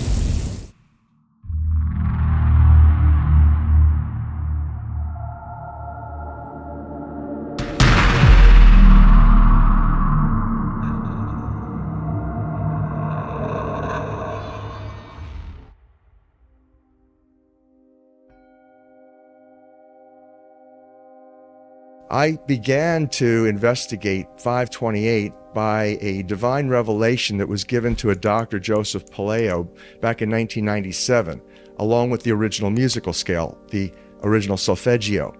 It was 6 notes by which the hymn to St. John the Baptist was sung. That was known as the most spiritually uplifting hymn of all the ages. And the 3rd note of that scale was miracle note, 528. So it was ut, re, mi, fa, sol, la, and the 3rd note, mi, miragistorum in Latin, means miracles in English. So from that moment on, I began to think of 528 as something very special, but I had no clue whatsoever what it really was. I had no knowledge whatsoever about it being a love frequency, nor did I have any concept that it was the prophesied key to the house of David. In the book of Isaiah in the Old Testament, 22:22, and in book of Revelation 3:6-8, It talks in the end times about an angel from Philadelphia, the city of brotherly love, coming and heralding a miraculous key that opened doors that no man can close and closed doors that no man can open. I had no knowledge whatsoever that that was 528. And now we have substantive evidence, massive amounts of evidence. It turned out that when we discovered the original musical scale, there was not just 6, but a total of 9 core creative frequencies to the universe. That is, everything in the universe is made from 9 notes, only 9. And that the first 6 are the solfeggio, and then there's 3 additional ones that form a perfect circle of sound. And that perfect circle of sound looks something like this. If you graph it. So the first 6 notes, 396, 417, 528, 639, 741, 852, was the original solfeggio scale. The 528 that you can see on my left in green is the color green. It's the heart of the rainbow. That's the miracle note from the original solfeggio note, from the original solfeggio scale. And the other note that you see, 741, which is part of nature, is called the devil's interval in musicology. That when you play 741 with 528, it creates such an annoying and dissonant energy, diseasing, stressful, that if you continue to listen to it, you could die. And so that the concept here is interesting. In the world today, we have people who are controlling virtually everything economically, geopolitically. Their agenda has been population manipulation, population control for millennia. They have held the secret knowledge, the ancient music, by which the pyramids were constructed based on the math. All of the universe is constructed according to these 9 tones. They knew about them. In fact, they instituted. In fact, it was the Rockefeller Foundation in 1939 that instituted the world's standard tuning. The Western world tunes to a 440 hertz frequency. That when you tune your instrument to that, the F sharp note is 741, precisely.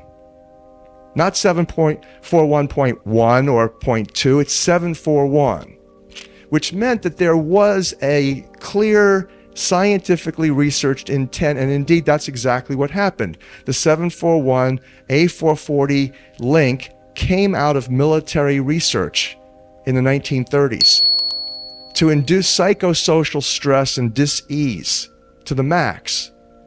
It was selected that A440 would be the standard tuning for the Western world. In fact, quote, mass hysteria, end quote, could be induced by instituting that frequency. And now you begin to explain why you went from the era of Frank Sinatra, where women would mostly swoon over Frank. Suddenly, Elvis Presley, rioting began. It was scientifically determined for military acoustic warfare research that if you simply used A440 standard tuning, that you could engage about 6% of the population perhaps to actually go into this kind of crisis, into this hysteria. And that those people then, especially if they were televised and they were promoted and broadcast, could potentially affect a social, virtually British invasion. Now you begin to reconcile what happened.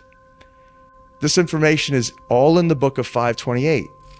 Your heart center, your heart chakra, if you will, which spins in greenish yellow. That's the color of grass in the botanical world. That color of grass is that color because of 528. In fact, you would not have 5,280 feet in a measured mile if it wasn't for 528. You wouldn't have circles. You wouldn't have squares. You wouldn't have any sacred geometry. You wouldn't have pyramids. The pyramids are intimately constructed based on the mathematics of pi, phi. You wouldn't have pi or phi without 528. In other words, you wouldn't have anything without love. You would have nothing. The universe would not exist. 528, in essence, takes you from the heart of your heart through the heart of the rainbow, which is greenish yellow, to as above, so below, as it is in your own DNA, in chlorophyll, expressing the bounty and the glory of love throughout the botanical world. So it is in the Creator's heart. 528 hertz frequency has been determined to be nearly the precise center of the entire electromagnetic color spectrum. In other words, the center of the rainbow. At the center of the rainbow is the color green. Now you know why there's so much in the botanical world of life, so much green. Because everybody's vibing to the center of the blessing. And this is the first evidence also that we have, because your heart chakra energy vortex center is green, meaning that the center of your heart, now we have definitive evidence, is connected to the center of the universe. How magnificent is that revelation? So this concept also is additionally supported. There's only one number in the entire numbering system, whereby the electromagnetic color spectrum is the same as the sound system. That one number is 528. Both the same in color and sound. 528 hertz frequency. The sad reality is that where we now play our music is in A440. Where did that come from? It used to be 417. A440 came in with the Roman Catholic Church. They suppressed the frequencies. They lost somehow the 152 of the best Gregorian chants, including the hymn to St. John the Baptist, which we've now recovered. That particular hymn was what triggered Dr. Palaio's investigation, looking for those frequencies of vibration by which the music was played. It was known as the most uplifting hymn of all the ages, the most spiritually uplifting hymn. Hymn to St. John the Baptist. It was played to 6 tones. These are those 6 tones. These are those 6 frequencies. And so the A440 is what now is the standard tuning. That if you do the analysis, you know how I just showed you that the English language is 180 degrees flipped. I mean, you couldn't get farther away before coming back in a perfect circle, back to closer to the original, right? 180 degrees, that's as far as it can get. They did the same thing with the music. If you go A439, you're closer to one of the Creator's tones. If you go A441, you're closer to one of the Creator's original tones. That's how precisely it has been manipulated. To do what? To shut down the 95% of your brain, particularly the right brain that operates the heart-mind to the divine human community. When you go drive in your car and your channel on the radio is tuned to a station and you're grooving to the music, you love that music. As you get farther and farther away from the broadcasting tower, that music gets static. You start to lose the signal from the clear channel, broadcast, and it gets staticky. When it gets staticky, you get a little annoyed. But you want to listen to it. You really have a heart for that music, so you continue to listen to it for another 10, 15 miles, and suddenly it becomes so annoying that you just get disgusted, you go, and you shut it off. And if you continue to listen to it, you get sick. That's what we're talking about here. Except you don't even know that you've been listening to the static your whole life. You don't even know what the true resonant frequency is because it has been kept from you. So in other words, the master composer, master conductor of the Universal Orchestra is singing love songs in 528, uplifting everything simultaneously. And we're the only species out of tune and accepting static for the clear channel. And let's look at the work of another genius in physics named Hartmut Müller. Müller is Russia's top space-time physicist. He, after years of study, created this, what he calls the standing gravitational wave of the universe.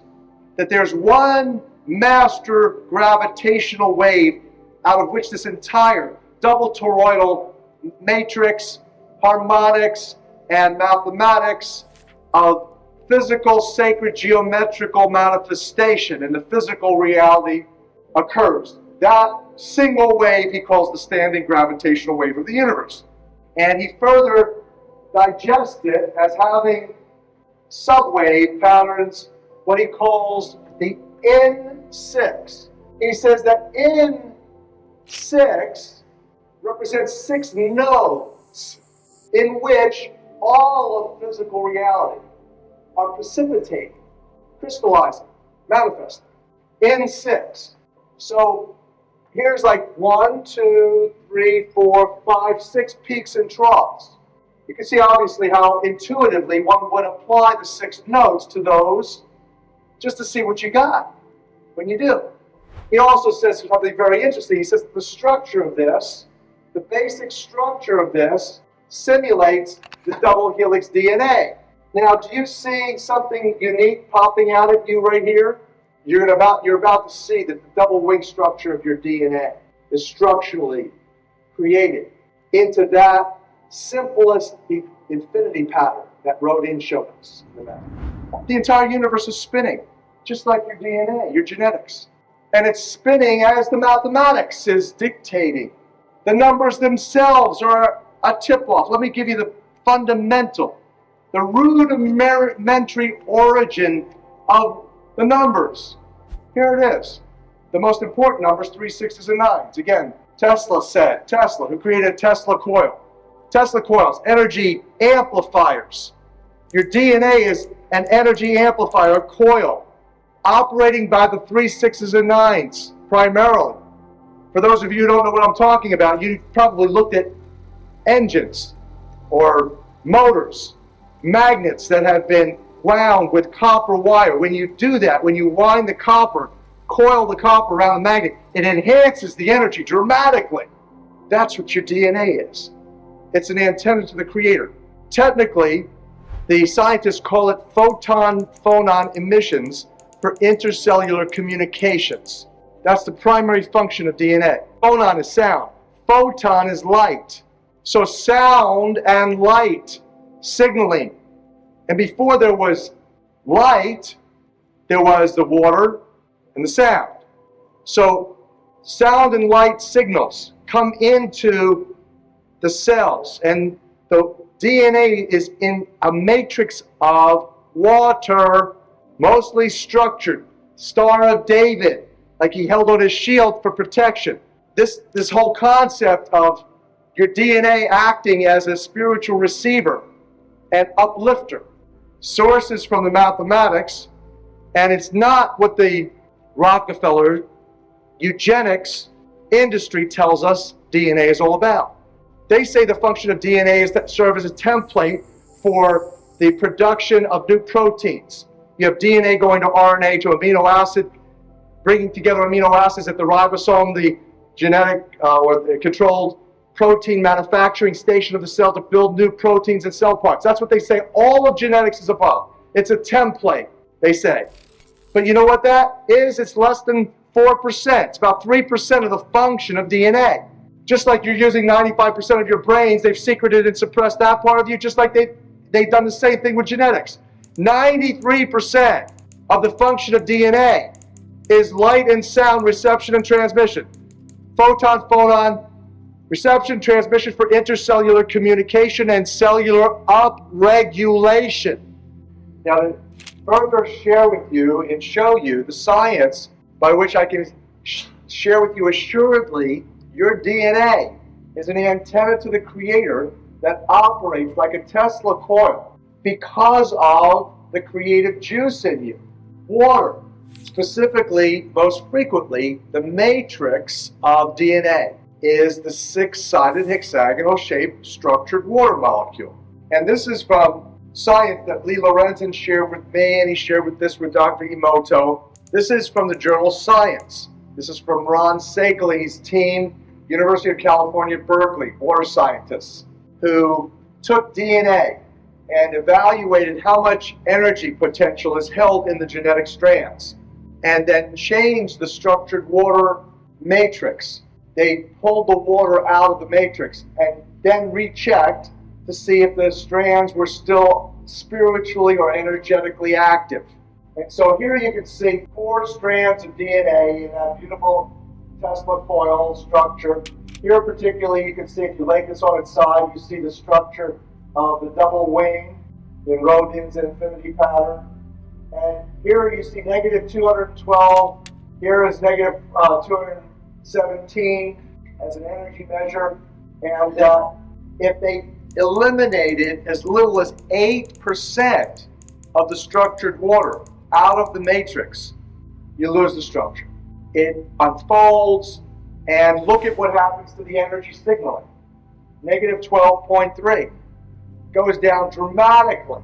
So this is what I'm saying to you. Now, in the last segment, you learned about how the heart, we talked about how the heart is resonating at 528 love hertz frequency to the center of the universe, resonating in sync. Your heartbeat is timed, ideally by nature, exactly like that. You're in communion with nature. It has the heart-mind intelligence.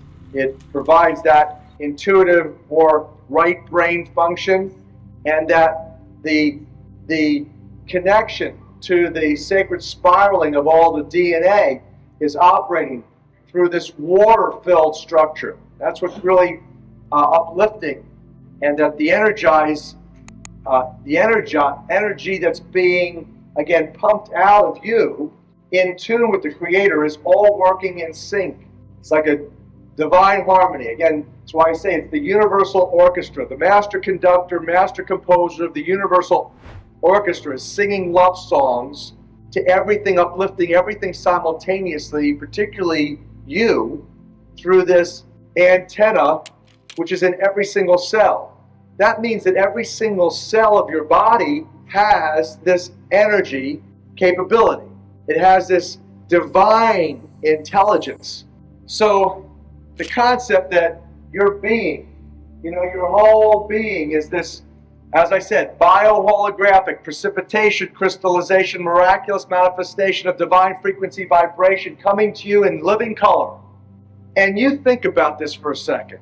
Again, going back to how it's right in front of your face, this concept of how we're going to get out of this mess, this concept of the music that shall set us free.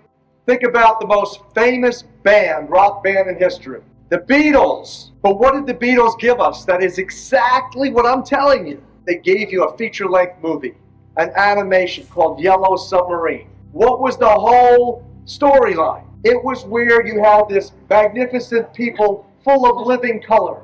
All they were doing is vibing and being creative in love and harmony, and they were playing divine music and symphonies from Sgt. Pepper playing for the community to the quartets, and all of a sudden, who comes along but the blue meanies?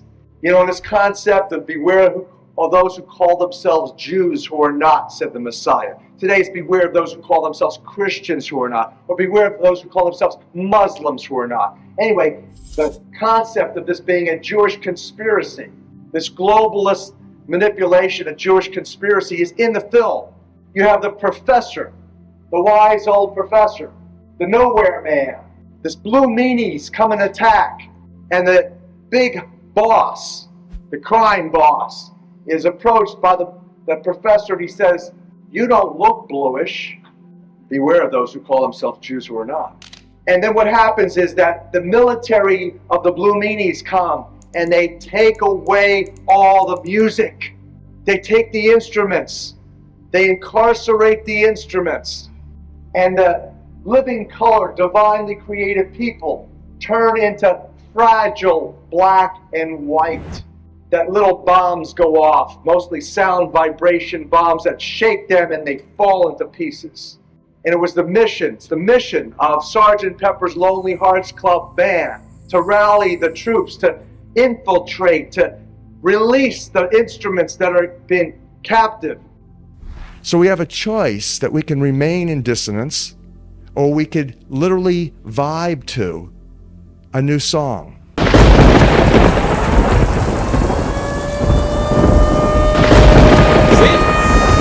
That's that slow, subtle shit, man. Like a snake sneaking up on unsuspecting prey. You know what I'm saying? So they seem to barely move, but then the whole time they're doing things that you can't see. And every bit of it is to pull you deeper and deeper into the nest, into their nest, where they can control you and pick you apart. It's so subtle that you would never know what they changed. All you know is there's something that's different, and you know that you don't feel good when you watch or listen to this stuff. But who did it? Who could make those kinds of changes and cause such widespread devastation among our people, man? Well, don't ask me. Brother Kanye already gave you the answer. I played it before, man, but just in case, y'all missed a couple videos, maybe you didn't see it. Maybe this is the first time you've seen the video, so we'll play it again. Check this out. I mean, anti-Semitic statements are never good for anybody, right? It's kind of like being anti-black. But, it's really interesting. I didn't realize that I could be considered anti-Semitic till I read one of the definitions of anti-Semitism. Look at this. The definition says, making mendacious, dehumanizing, demonizing, or stereotypical allegations about Jews as such, or the power of Jews as a collective, such as, especially, but not exclusively. This sounds like let them go by. What was that? All right, so it says, think about it, that sounds like the type wording that's in the contracts, right? Indeed. Okay, it says, such as, especially, but not exclusively, the myth about a world Jewish conspiracy or of Jews controlling the media, economy, government, or other societal institutions. But isn't that what you said? That Jews run everything? Yeah, but that actually is considered to be anti-Semitic. Right. So I didn't realize that it was anti-Semitic to say, hey, I have a Jewish attorney, I have a Jewish record label, I have a Jewish contractor, I have a Do you Jewish... regret your statements? Or the statements you think you should be walking back? I mean, considering... What do you mean walking back? Well, backing up off of them. I mean, the thing is, you've lost a lot of endorsements. People are dropping you. You're getting, vilified. I mean, you might think you're right, but I think, there's a whole world out there that's condemning you for what you said. Okay, so this right here is a chart of Universal Studios, 20th Century Fox, ABC News, CBS News, Columbia Pictures, Warner Brothers, ESPN Sports, Fox News, Washington Post, Metro Goldwyn Mayer, MTV Music Television, Nickelodeon, USA Today, Wall Street Journal, Comedy Central, NBC Entertainment, Google, what else do we have? Disney, ABC Kids and Family, YouTube, Los Angeles Times, Discovery Network, Paramount Pictures, Facebook, Huffington Post, Yahoo, Marvel, Hulu, Cosmopolitan, Time, Touchstone, Associated Press, Pixar, Miramax, HBO, New York Post, LucasArts, MSNBC, DreamWorks Animation. Now the thing is, I skipped over maybe about 5 of them because it was just unclear on this list. The red are the executives that are Jewish at these companies.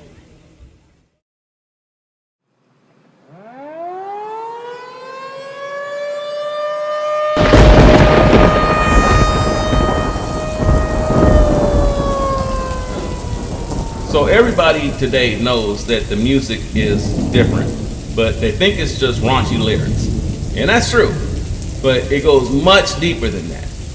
In order to fully understand how we have been pulled from where we're supposed to be and who we used to be, let's take a little trip through time where we're going to start with what's out here today and then go backwards so that you can not only hear the difference, but you'll feel the difference in the music, okay? So that's how the trap will be exposed, is starting with what's here and then going back to what was, all right? So let's start out with our first clip of the song, your favorite and mine, WAP. But rather than just play the song, I know you've already heard it 100 times. And don't nobody want to hear that shit again. So instead, I want you to see people's reactions as they listen to it. Also, take note of the ones who like it, which is nothing but silly little horny girls, future strippers, and future OnlyFans workers. Okay? Check this out.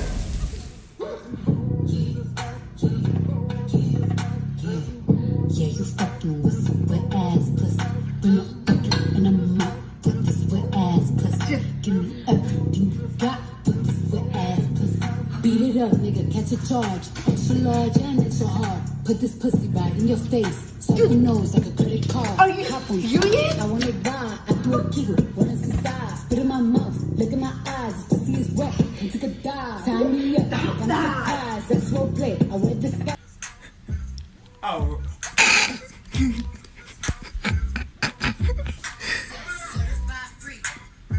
No.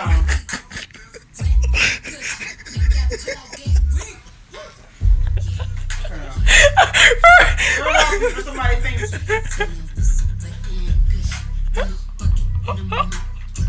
Are they playing this on radio TV?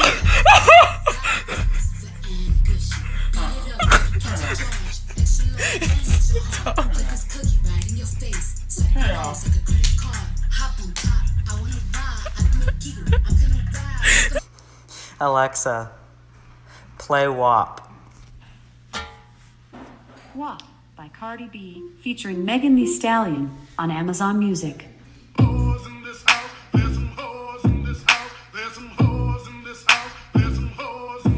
said certified free, 7 days a week. Wet ass pussy, make that pull out game weak. Yeah, yeah, yeah, yeah. Yeah, you fucking with some wet ass pussy. Bring a bucket and a mop for this wet ass pussy. Give me everything you got for this wet ass pussy. Beat it up, nigga, catch. I said certified free, 7 days a week. Wet ass pussy, make that pull out game weak. No. Have you heard this song? I said certified free, 7 days a week. Wet ass pussy, make that pull out game weak.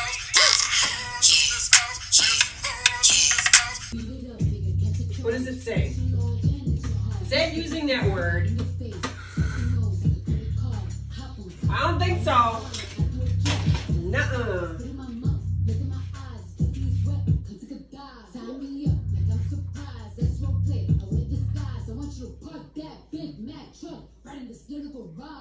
You walk in front of your mom and record her reaction. Bet. Hey mom, come here. Okay. So, I'm gonna play this song.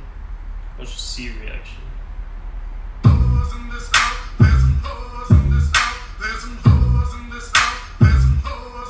I said certified free, 7 days a week.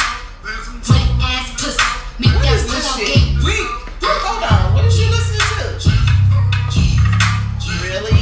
Yeah, you fucking with some wet ass. Okay, you need to turn that shit off. And I'm up with this wet ass pussy. Give me everything you got with this wet ass pussy. Beat it up, nigga, catch a charge. Okay, you need to turn it off. Put this pussy right in this wet ass pussy. Give me everything you got. What the hell you doing listening to that? Beat it up, nigga, catch a charge. Extra large and extra hard. Put this pussy right in your face. Swipe your nose like a credit card. Hop on top. I wanna ride. I do a kick. Spit in my mouth. Look in my eyes. This pussy is wet. Come take a dive. Tie me up like I'm surprised. I'm sure Cheryl enjoying that. I want you to park that Big Mac truck right in this little garage. Make it cream, make me scream. I don't public, make a scene. I don't cook, I don't clean, but let me tell you, I got this. Mom, did you want to guess what WAP stands for? I have no idea. Okay. Okay. I was trying to think of something nice, but I know it's nice. So. Okay, I'm just gonna play it, okay? I wanna ride, I do a giggle. I'm kinda wild. Look at my mouth, look at my thighs. Sweater is wet. You okay, Mom? Tie me up like I'm surprised. That's role play. I wear disguise. I want you to park that bitch. Me, swallow me, drip down inside of me. Yeah. Jump out for you, let it get inside of me. I tell them where to put it, never tell them where I'm about to be. I burn down on the bar. No. I don't feel it. I don't feel none of it. What is this with the tongue? What is it with the...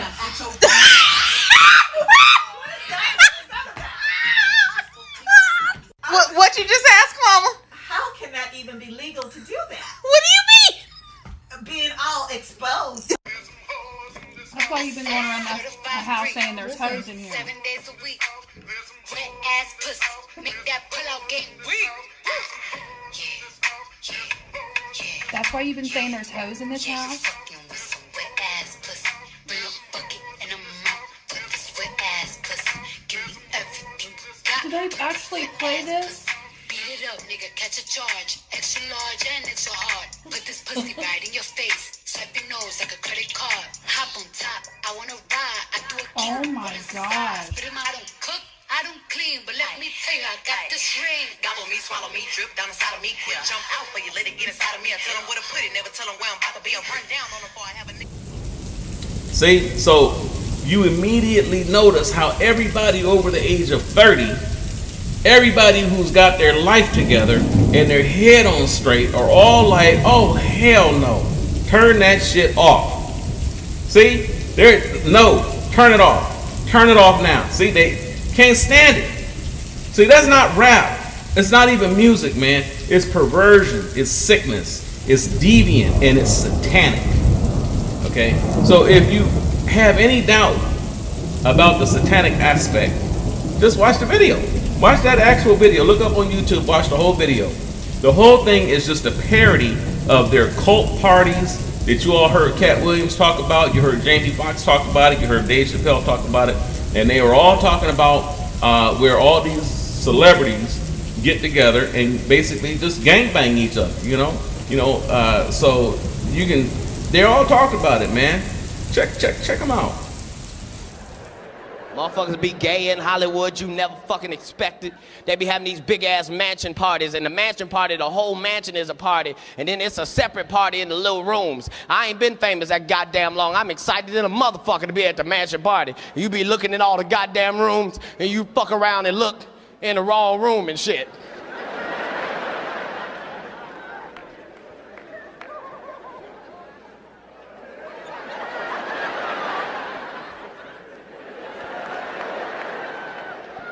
Nigga, come here. Is that two niggas kissing? Is one of them niggas Professor Ovi? A man calls himself Little Nas X. I met this nigga at a party. I had no idea who he was. But the minute he walked in that party, I knew I was in his dream. Everybody in the party was another dreamer. Everyone was famous, but when that nigga walked in, he was dressed like C-3PO. He was shining.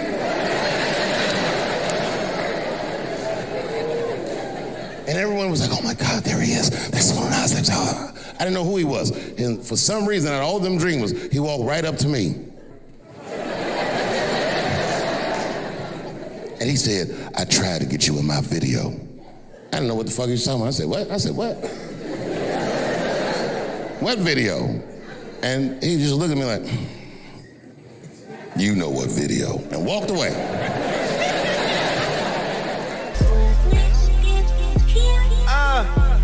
F5. We in the motherfucking building. Hey, big. Hey, Deuce, you a fucking fool for this one.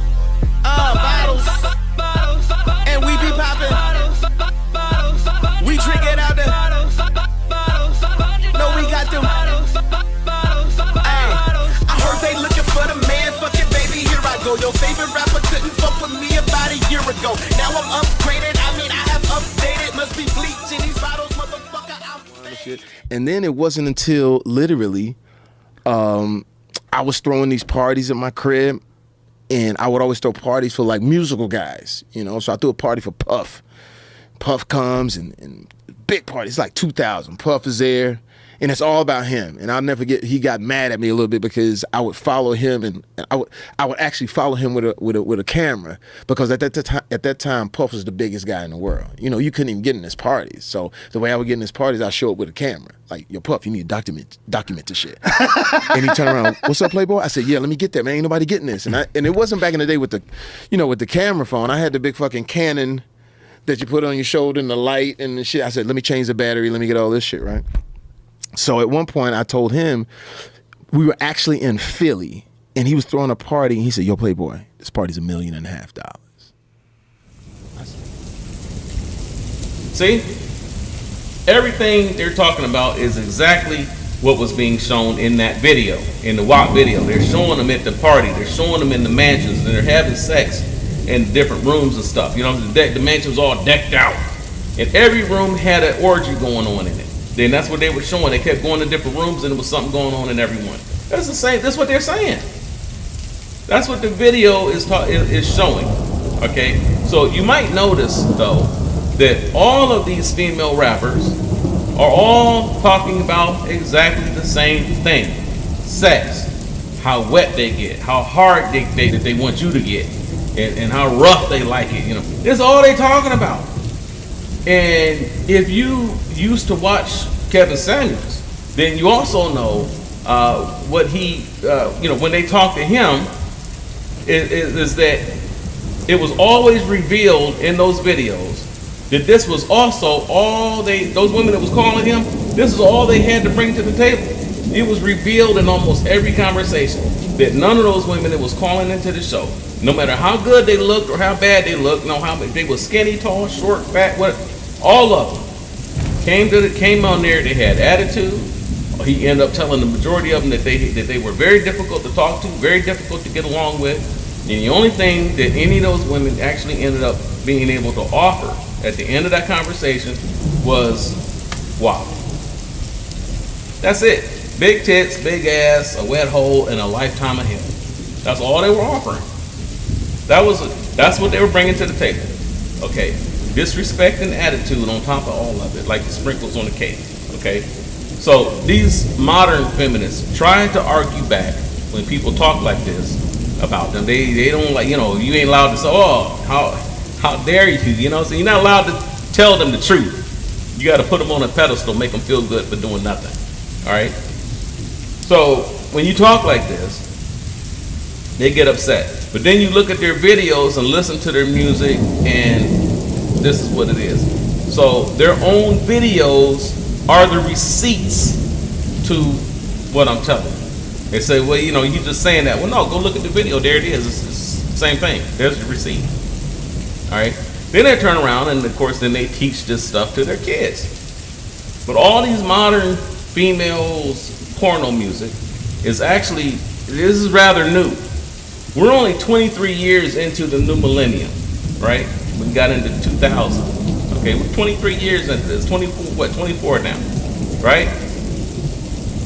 And this new millennium, of course, caters to the perversion of feminine energy, all right? By empowering it over the masculine energy for no reason other than the fact of just because it's feminine energy. So they just put it up there. They hadn't done anything to gain that promotion. It's just feminine, so they put it up, all right? But even if we just go back to the beginning of the millennium, go all the way back to just the 2000. Just take that 24. We got 2024. Take that 24 off. Let's go back 2000. And the energy is already changed. It's back then. It's already purely masculine again. Okay, just that quick. Just go back to 2000. Masculine energy, but it's still perverse. And if you listen to the actual lyrics, really listen. They got us brothers calling ourselves niggas and calling our women bitches and hoes, and not because they are one and out in the streets acting wild.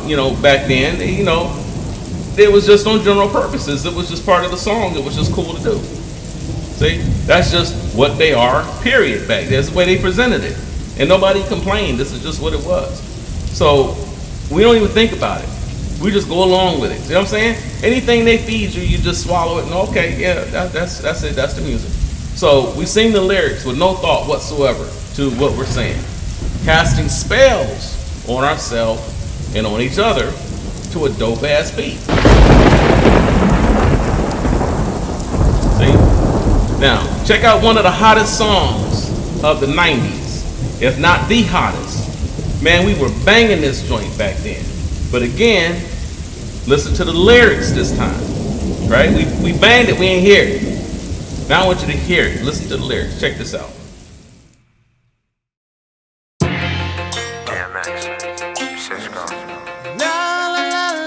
they really want from a nigga? What these bitches want from a nigga? What these bitches want from a nigga. Break 'em off, son. Ayo! Dog, I meet bitches, discreet bitches, street bitches, slash, Cocoa Puff, sweet bitches, make you wanna eat bitches, but not me. Y'all niggas eat off the plate all you want, but not D. I fucks with these hoes from a distance. The instant they start to catch feelings, I start to stealing they shit. Then I'm out just like a thief in the night. I sink my teeth in the bite. You thinking life, I'm thinking more like what's up tonight. Come on, ma, you know I got a wife. And even though that pussy tight, I'm not gonna jeopardize my life. So what is it you want from a nigga? I gave you, you gave me. Bitch, I blazed you, you blazed me. Nothing more, nothing less. But you at my door, willing to confess that it's the best you ever tested. Better than all the rest. I'm like, alright, girlfriend, hold up.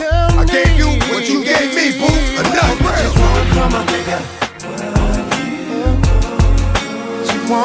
What these bitches want from a nigga. Really want. What these bitches want from a nigga. Yeah. What these bitches want from a nigga. What you want from me? Baby, tell me what you want from me. There was Brenda, Letitia, Linda, Felicia, Dawn, LaShawn, Inez, and Alicia, Teresa, Monica, Sharon, Nikki, Lisa, Veronica, Karen, Vicky, Cookies. Oh, I met her in the ice cream parlor. Tanya, Diane, Lori, and Carla, Marina, Selena, Katrina, Sabrina. About 3 Kims, LaToya, and Tina, Shelly, Bridget, Kathy, Rashida, Kelly, Nicole, Angel, Juanita, Stacy, Tracy, Rana, and Rhonda, Donna, Yolanda, Tawana, and Wanda. We're all treated fairly, but yet and still, bitches is on some other shit now that I'm fucking with you here. But I'ma keep it real. What the fuck you want from a nigga? What the fuck you want from a nigga?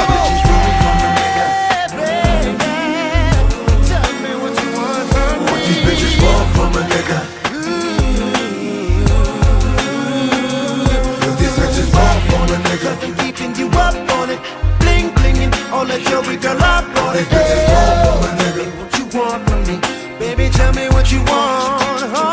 Hey, yo, I think about when a nigga didn't have, and a nigga told a joke, and the bitches didn't laugh. See, now I do the math. I see if you got this, and this, and this. To some cats, that nigga's the shit. And that's all they fucking with. But see, these bitches don't know. If these bitches ain't for real, these bitches don't go. Knock on the door, no show. I'm sleep, trying to creep with your best friend. Put it in, dig deep. Oh, I know it's so hard to be. What they really want from a a victim of my reality. What they really want from a Heard you calling me names, alright. And I was trying. One thing you gotta know, I'ma be a player for life. What they really want from a Somebody let me know. Dog. What they really want from a What they really want Keep from you laced, later thing. Every time you call me with the same thing. Girl, what you want? Cisco ain't go from.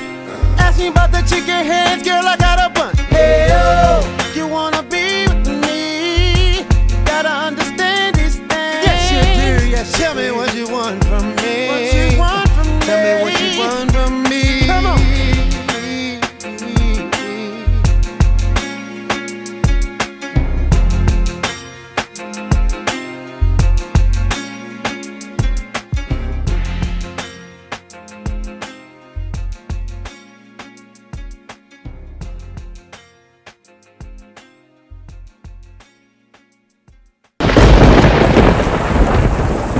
Man, who didn't have that song blasting out of the car speakers back then? You know what I'm saying? Come on, dog. But the fact is that the lyrics are actually embarrassing.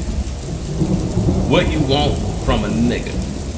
And the final declaration of, at the end of the song, I'ma be a nigga for life. Come on, man. See? We didn't think about it. And black people all over the world heard this and was bouncing. You know what I'm saying? They was bouncing and they was all yelling the same thing. Hey, I'm gonna be a nigga. See what I'm saying? We was all screaming that, man. Yeah, bouncing, dancing, having a ball. And at the same time, locking yourself into the lowest levels of existence humanly possible. What does that do to your blood? If saying certain words or writing certain words on paper, putting it on a glass and freezing it, and it creates an effect on that water, on that water, you freeze it, you see it in the ice. Then when you say that, and then chant it, and sing it, bounce to it, bounce to the beat, bounce to the, what does that do to your blood? You got your child in the car. I remember one time I was going to the store, and all I heard was music was loud as hell. And I'm like, what the? You know what I'm saying? I looked over, and it was this old low rider with the spinning rims. You know, he had it all decked out, and it was just rattling. And I looked, and there was this little kid in the back seat, man. They had all that shit just blasting. And this little child was in the back with that shit just turned up like that. And I was just like, damn. And I thought about calling the cops on him, like, look, man, y'all need to get down here. You know, it was child endangerment, man. He got this thing blasting. But even if they came out there and intervened and made him turn it down and talked to him a little bit, man, you can't be doing that, da da da da da. When he get home, he just gonna go right back to it. You know what I'm saying? When the cops leave and he get on down the street, he's just gonna turn it right back up. You can't save him, man. There's nothing you can do.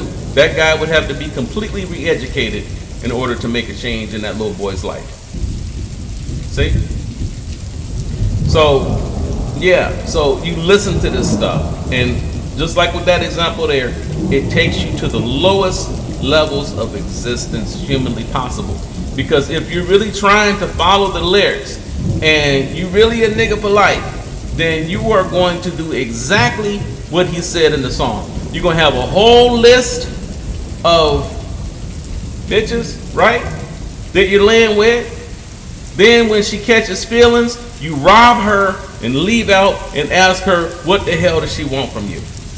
That's what the song is about, man. See, it's a fucked up song. It sounds cool, you know, it's dope, the beat is dope, but it's garbage, man. It's banging. But if you really try to live like the song is saying, you would be an absolute worthless piece of shit, destroying your community, screwing as many hoes and bitches as you can find, and then robbing and leaving all of them when they start to like you. See? And if enough men do this, imagine the utter devastation in your communities that would result from this. All the black children that would be left behind. See? This song is literally dropping a nuke in the hood, because our people really do try to live by what they believe. They live by what they believe in. And when we hear music like this and we really like it, we try to do it, especially when we're young and dumb. See how they got us? See?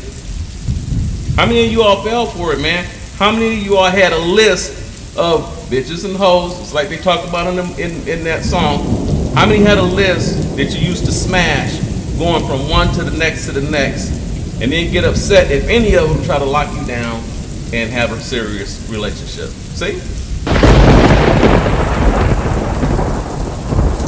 Now, if we just go back a few more years, boom, we're back in the previous millennium now. We're back in the 90s. And we instantly see that the music was much different. So the brother with the blonde hair in that video was named Cisco. And he was part of an R&B group named Drew Hill. They were one of the hottest groups around in the 90s, but they didn't last long. So check out how different Cisco was from that song with DMX in the early 2000s to how he was singing just 3 years earlier in 1997. Then we get to his smash hit, In My Bed. I'm only gonna play a few seconds, but I want you to check out how the girls are dressed in this video. Listen to how smooth and mild the lyrics are. No cussing, no swearing, not calling anybody niggas and bitches, and none of that. And all of that is already fading out. In 97, the other stuff hadn't faded in yet, I should say. See? So check it out. You'll see what I'm talking about.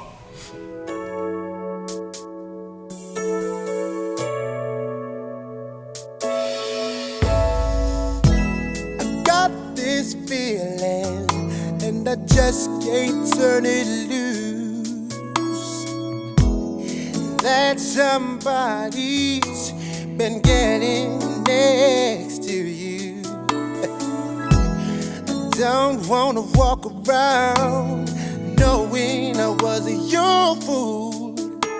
'Cause being the man that I am, I just can't lose my cool. My friends keep telling me about the things that's going on. But deep in my heart, baby, I hope that I'm wrong. Yes, I hope that I'm wrong, but I know it, babe. Somebody's sleeping in my bed, my bed. Somebody's taking my place, baby. Somebody's sleeping in my bed,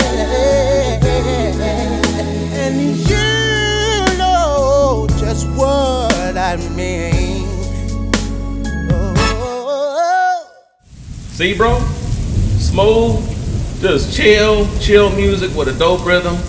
But the 90s, you know, they weren't all peaches and cream, because this is actually when gangster rap really kicked into high gear. But see, that kind of song there, that In My Bed, was kind of the underlying tone of that era. And the gangster rap that came in the late 80s, early 90s, when it really started picking up, that is what really started to change that into what you heard later. See what I'm saying? With that DMX song. That's actually what started people calling themselves and each other bitches and hoes, niggas and music. This gangster rap is really what brought that in, okay? And it representing black people as gangsters and thugs. That imagery actually started in the 70s with the black exploitation films, all right? But what I'm telling you now is when it hit the music. I'm telling you when it hit the music. See? So now they got all the bases covered. They got you as a punk, pimp, thug in the movies in the 70s, and they got you as a punk, pimp, thug in the music in the 80s. So they got you in the music in the 70s, in the movies in the 70s, and the music in the 80s. They got you all the way around now, and within 2 decades. See? It don't take long, man, and they got the whole culture twisted and warped and mangled. See what I'm saying? So that's checkmate right there, homie. You know, and what's worse is they didn't force black people to do any of it. They simply paid black people to play the roles and to sell out their own people. You know, we want to make a movie about a slave. You know, he's kind of a funny slave. You know, he's a funny little guy. And he's always singing and dancing. You know, we just need somebody to play the part. And they've never had a problem getting some Negro to go and sign up for it and do it. See? So we need a thug. We need a guy that's really going to come in there and just be a gangster and just kill everybody he sees, you know. And they never had a problem getting somebody to sign up for it. See? So the brothers who came in the late 80s and the early 90s. Now, remember, when gangster rap first came out, okay, but brothers who came up in the late 80s and 90s, remember when gangster rap first came out. But brothers didn't used to rap like this in the early 80s, man. So we had never heard anything like this. The beat was different. The rhythm was different. The energy was different. This gangster rap, we was like, whoa, let me check this out. What is this? You know, and it really just drew everybody in, even if just to see what it was all about. You know, we had heard about it. You know, buddy of mine, man, you ever heard this song? Man, did you hear this? You know, no, I never heard that. You got to check this out. You know, so that's how it spread. All right. And it also didn't help that the ones who control the music and the TV industries forbid radio stations to play rap from the previous era that was all about consciousness and enlightenment. So they took all them brothers off the radio, and all they were allowed to play was gangster rap. So even if you hadn't heard it yet, all you had to do was turn on the radio and you started hearing it, because they didn't play anything else. See how they got you? You don't have a choice. You're going to get this programming. You don't have a choice. So it was all that was on the radio in the 80s, late 80s, early 90s, and on afterwards. That's all they played. Okay, and so the only rappers that they would even give contracts to had to be gangster rappers. If you went down there trying to get a contract and you was just a regular guy that just wanted to rap, they would say, we'll sign you if you do the gangster rap. So you might not have been a gangster rapper, but by the time you got out of that studio, you were a gangster rapper. They'd turn you into one if you weren't one, you see? So it should be noted that one of the nastiest, raunchiest rappers of the 90s was named Too Short. Y'all remember that cat? Man, it was like porno rap, basically, okay? Now, he actually started in 1985, but he didn't really blow up until the 90s, okay? He had actually told the record company, when he came in, he was one of them dudes. He came in and he said he wanted to do the conscious rap, and they turned him down, okay? But they said that they would sign him if he agreed to do the nastiest, sickest, most perverted raps that he could possibly think of. And they told him that if he did that, then they would let him do conscious rap afterwards. We're gonna get this gangster rap out first. We want this raunchy rap first, and then we'll let you do the conscious stuff afterwards. So he said, damn, all right, get the bad stuff out the way, then I'll be able to go in here and do some conscious. All right, cool. So he agreed, and he was signed in 1985 as a hardcore. They called it hardcore rap, but it was a raunchy rap, okay? And they didn't let him do a conscious rap. He kept doing this raunchy rap for years, man, and they didn't let him do a conscious rap for 5 years. Finally, in 1990, he got a chance to do a conscious rap called The Ghetto, which was a hit. But they put him, after that was out there, then they put him right back into the nasty shit, warping the minds of black folk from coast to coast. But as far as his contract holders were concerned, their promise to him had been fulfilled. See, hey, we gave you an opportunity. You did your conscious rap. Now come on, let's get back to work. We got to get back to this. I need some more gangster rap out of your ass. Come on, let's go. I need some raunchy, nasty, filthy rap. Come on, get back to it. You did The Ghetto. That's cool. That's great. Let's get back to work now. See? So gangster rap exploded in the early 90s. And this was when your boy Ice Cube blew up. Snoop, Pop, Dre, Ice-T. Man, the 90s was jam-packed with gangster rap. All over the TV, music videos, radio, that's all you heard. So imagine what it was doing to the minds of all the little black children in the community, even if you refused to listen to it on the radio. If you went to go see a movie, it was gangster rap playing in the movie. See, anytime they show somebody black coming onto the screen, driving in his car, he had the gangster rap blasting, okay? And when they did start playing gangster rap in the movie, the effects that it had on the black people were instantaneous, brother. It was over. Thugs and gangsters in the theater literally started shooting up the screen in the theater, man. Y'all remember? Some of y'all are old enough might remember that, man. They were actually shooting up the screens in the theater because it was some different gangs represented on the movie. And they was getting so emotional behind it. Plus, the music was playing, pum, pum, pum, pum, pum, and they was just, oh, yeah. So they was all amped up. And then they see rival gang members on the screen, and they was literally shooting the screen, bro. Okay? And it happened, it wasn't just no one time. This actually happened quite a few times. So they started having cops at the theaters whenever black gangster movies was playing. And they had a lot of black gangster movies out back then, all right? I mean, this was going on from coast to coast. It got to the point that theaters started refusing to play black gangster movies. They wouldn't even show it. Check this out. See? This is Los Angeles, gang capital of the nation. It just goes on, Either they don't know, don't show, don't care about what's going on in the hood. How to survive in South Central? Rule number 1, get yourself a gun, and then South Central, yeah. That's how you survive. Rule number 2, don't trust nobody, especially a girl with a hooker's body. Rule number 3, don't take your life for granted, because it's the craziest place on the planet. Something wrong? Something wrong, yeah. It's just too bad you don't know what it is. only the first verse of the bomb. Stop, my boy Cuban flinging his gangsta, homie. Yo, gonna lift my hat, tilt to the back, and strap with a gat, and I'm ready to cap. Hey, yo, Q, watch out, mother.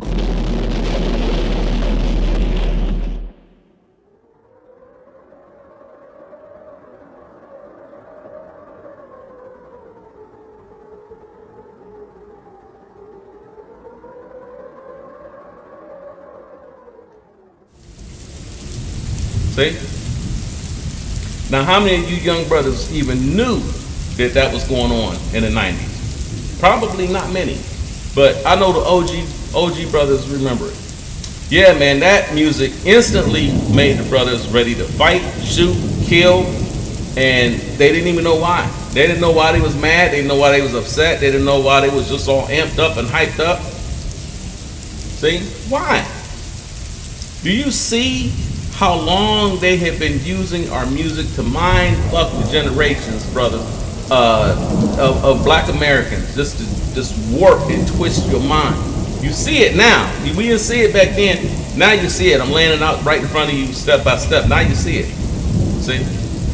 So these Kanye folks, we call them Kanye folks, all right, literally control the minds and actions of black folks all across the country just by warping, corrupting, and twisting our music into some sick shit. See? And they did it right under our noses, and we danced and bounced to all that shit while they shot each other up, all because it was part of the song. Man, do you know how hard they had to have been laughing at that? They had to be. I don't think that there's ever been a plan that worked so well in the history of mankind. They had all kinds of fantastic and amazing puppets bouncing around in front of us on the screen to some of the greatest music that we've ever heard. What 20-year-old could resist it? You know what I'm saying? No, you can't resist that. You know what I'm saying? You was just young and dumb, and then they got this badass beat going, you know what I'm saying? You just pull you in. So not many could have resisted that, and not many did. And the ones who could, they were helpless to do anything to stop everybody else from getting pulled into it. You know, all you can do is, you might not be into it, but everybody around you is. There's nothing you can do about it. In fact, a lot of young folks don't know that Ice Cube was one of the biggest and hottest gangster rappers alive back in the 80s and 90s. Most young brothers today only know him as an actor in the movies. You know, he always had us, laughing, in tears on that movie Friday. That movie was just like hilarious. It made Black history with us as one of the funniest movies ever made. You know, black folk loved it from coast to coast. All around the world, that movie is like a hit, smash hit. But others might recognize him from some of his more recent songs, which are very mild when compared to his hardcore roots from the 90s. Man, y'all don't even know how Cube used to get down. This brother was one of the hardest gangster rappers out there. And he was top of the charts over and over and over with hit after hit. Check out how your boy Ice Cube was getting down back in the day. Down at the bet spot, it's me and JD, and they selling more birds than a pet shop.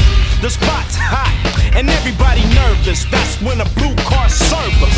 Oh, why good fools have to let loose? Her 6 pop from a deuce.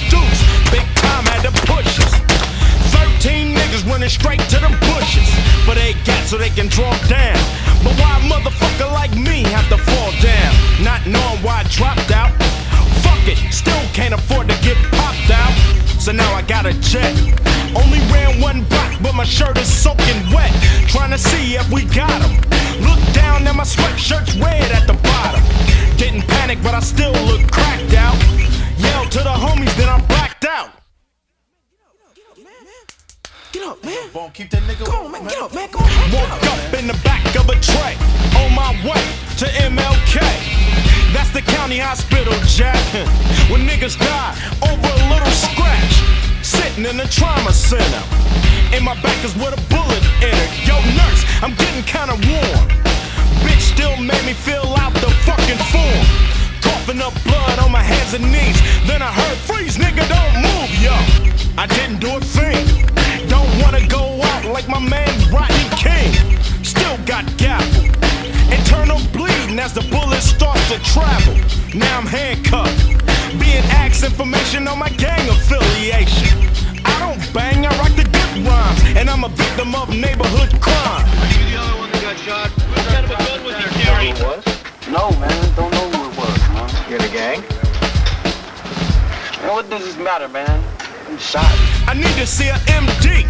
And y'all motherfuckers giving me the 3rd degree. Look at the waiting room. It's filled to the rim like the county jail day room. Nobody getting help. Since we poked, the hospital had moved slow. Now I'm laid out. People stepping over me to get closer to the TV.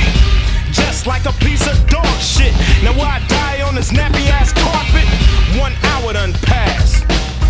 Done watched 2 episodes of MASH. And when I'm almost through, they call my name and put me in ICU.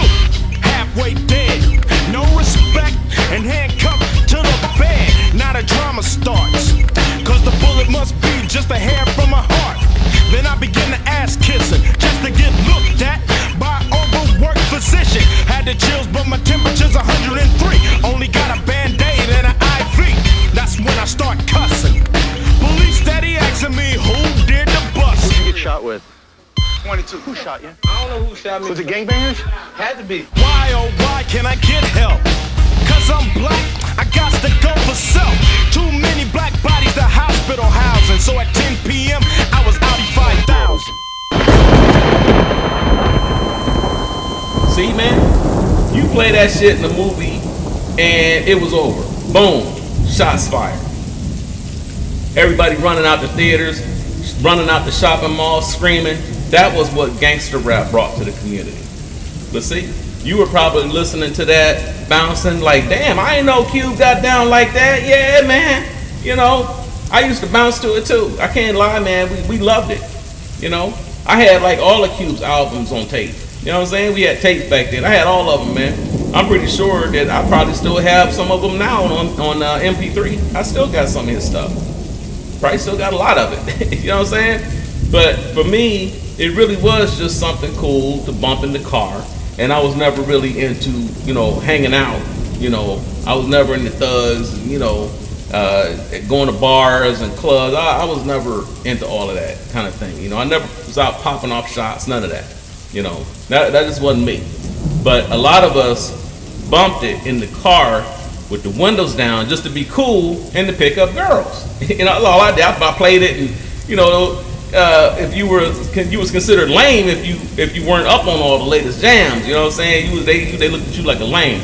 You know, and you probably didn't have a girl if you wasn't into that like that. You know, but all you had to do was roll the windows down, even if it was cold out. You know, you had the windows down.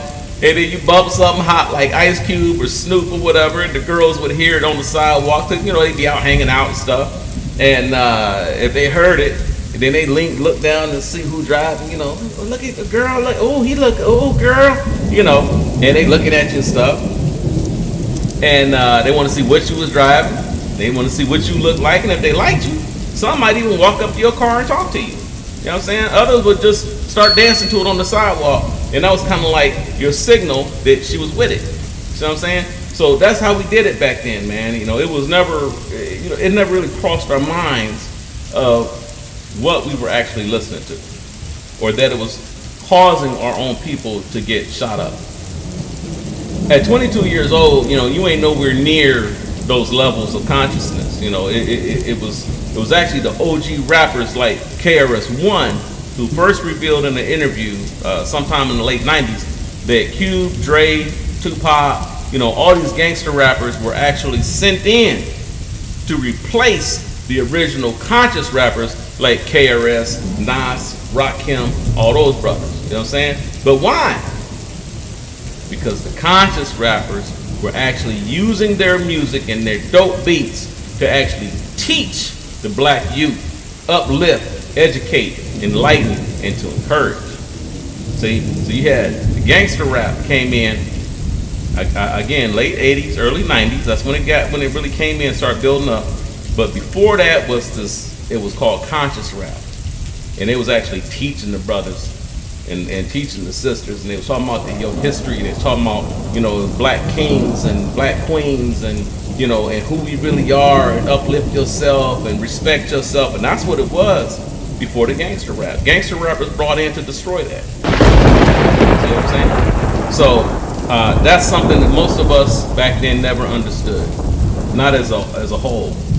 Some of us caught on and started really listening to the lyrics, and would then go look up info on these brothers that was, that were rapping, doing the conscious thing, went and looked it up, and went and found some of that old music and started listening to it again and found, damn, this is dope. I could bump this today.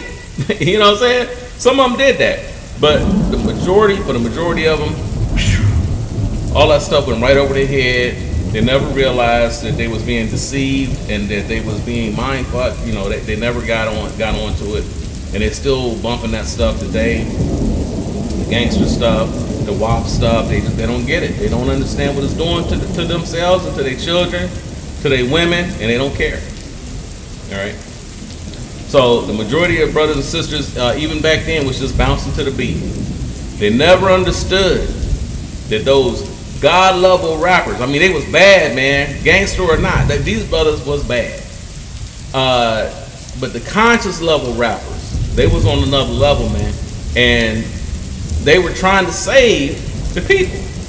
And that's why conscious rap had to go. They had to get rid of it. These brothers was coming out here, and see, just like how you have a group that put out a frequency, a vibe in the music that was destroying black folk, you had another group of black folk that was out here putting out music that was trying to save them, and they had to get them out. So those Kanye folk went to work, man.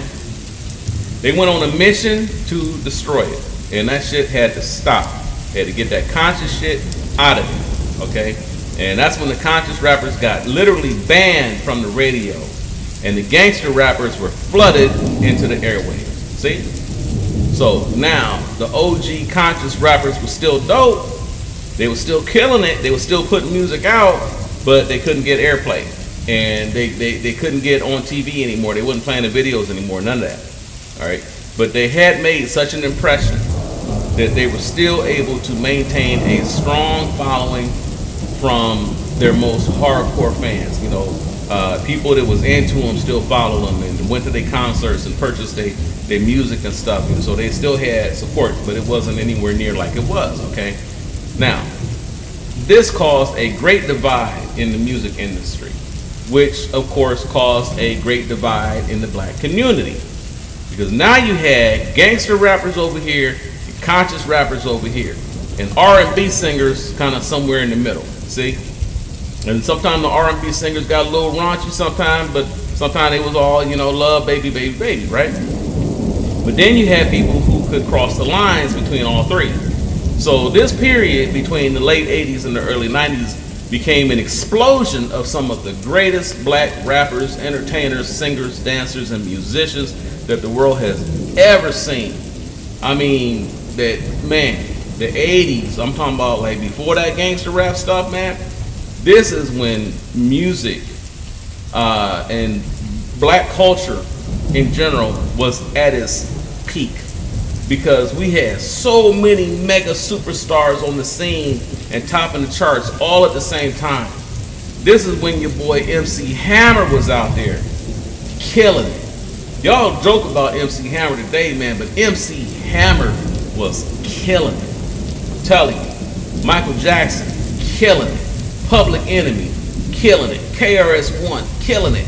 X-Clan, a lot of y'all ain't even heard about them, killing it. Poor Righteous Teachers, LL Cool J, Pete Rock, CL Smooth, Kid and Play. Man, Luther Vandross, bruh, it was crazy. All these brothers was out at the same time. You know what I'm saying?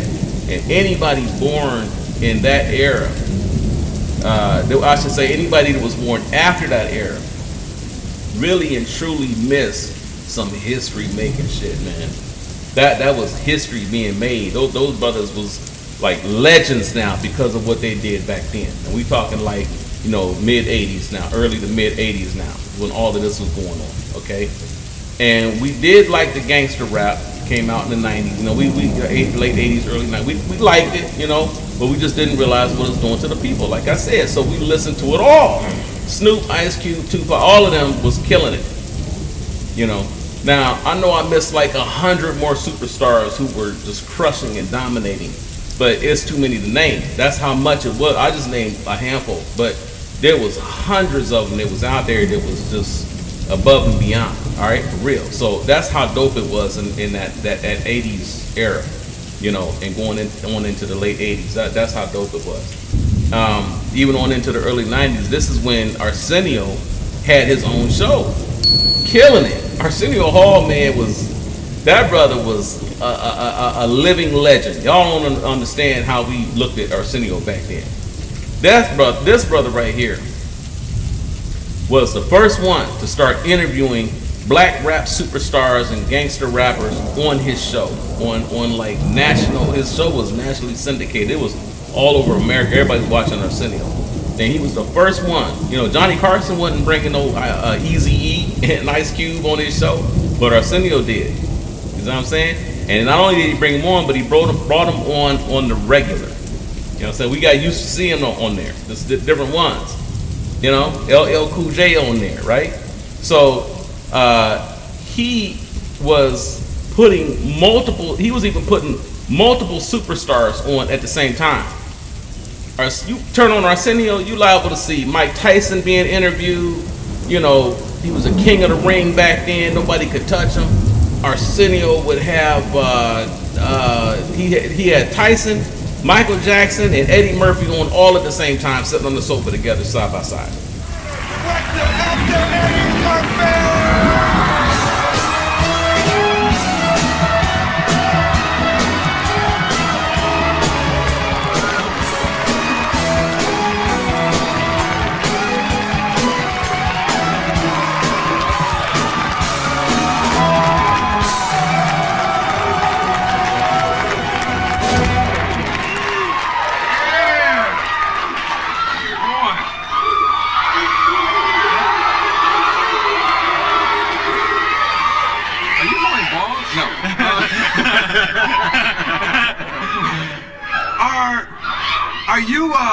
Are you a little afraid? I mean, this is a big movie for you. I'm a little afraid, yes.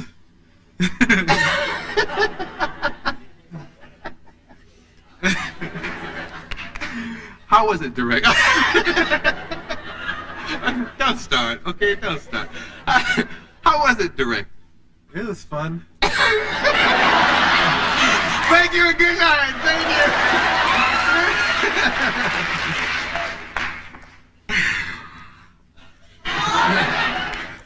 Now, how was it? Now, I mean, will you do it again? I mean, did you bite off more than you could chew? We talked about that last I don't know.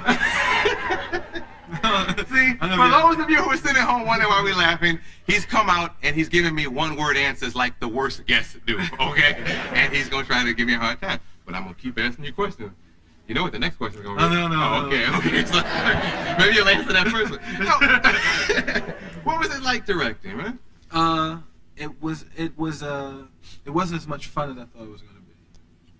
And because there's a lot of stuff that they ask you like that. You're like, you want this cushion like this or like this? And you're like, I don't care about the cushions. But I don't like stuff like that. But I might do it. Depends on how successful a movie is. If the movie comes out and it's successful and people are going, oh, it's wonderful, I'll direct again. If they go, ha, that was garbage, I'll never do it again. How did you feel, though, when you watched the finished product? But if you do something for 9 months, you're going to say, I like it. You don't want to do 9 months and go like, this ain't quite right. But I like the movie a lot. And everybody that's seen the movie, we screen it to people and they watch it and they like it. So, and y'all will like it too. I think it's a good movie.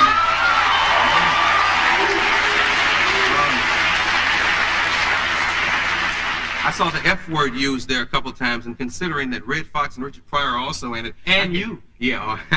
I guess that F word was used a lot. Yes, we wore the F word out. That's what we almost called the movie. F word nights. Yeah. Oh, gosh. Richard Pryor's an idol of yours. Yeah. How was it directing him? It was, I love Richard a lot. And it was,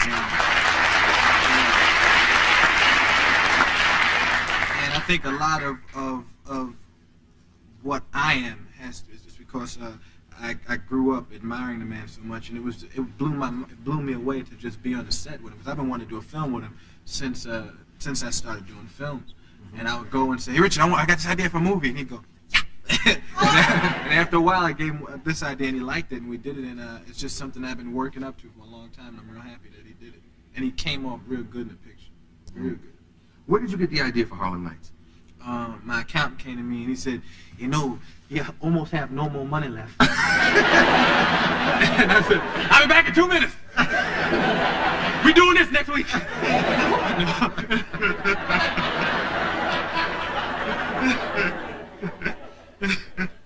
No, yeah, that really happened. No, what happened was I wanted to do a picture about Harlem, and I wanted to do a period movie, and that's how it happened. Yeah. Do you remember your first movie? Oh, no. Yeah, I remember in 40 Hours. No, I'm thinking the one that was done in Miss Gay's yard. The Bruce Lee movie. Oh, what told you about that? With Fruity, and I played Bruce Lee. What happened was we saw Chinese Connection, and we were very... you know, when you see those karate movies when you're a kid, we went home and cut out my mother's broomstick up and got a chain and had nunchucks and all that. And I took it to the next step. I was like, "Let's do it over again." So we got a Super 8mm. You don't have that here or nothing like that, do you? Good, because if you shoot that clip roll the clip up. No. And we went in the backyard and we shot about 10 minutes of Chinese Connection with an all-black cast. We had to close down production though, because we only had $15. What was it called? It was called The Chinese Connection Again. We'll be right back with more Eddie Murphy. Chinese Connection Again.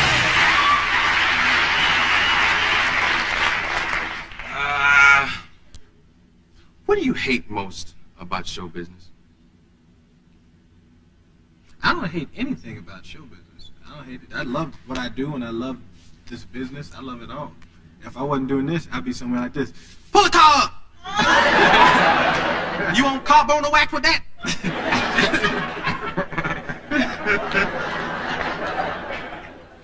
Wait, thank you very much. When you're in the position that you're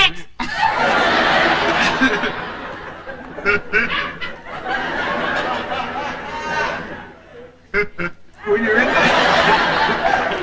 what time Tony do? Time for my break, man. I got to go to the dentist. My tooth come out again.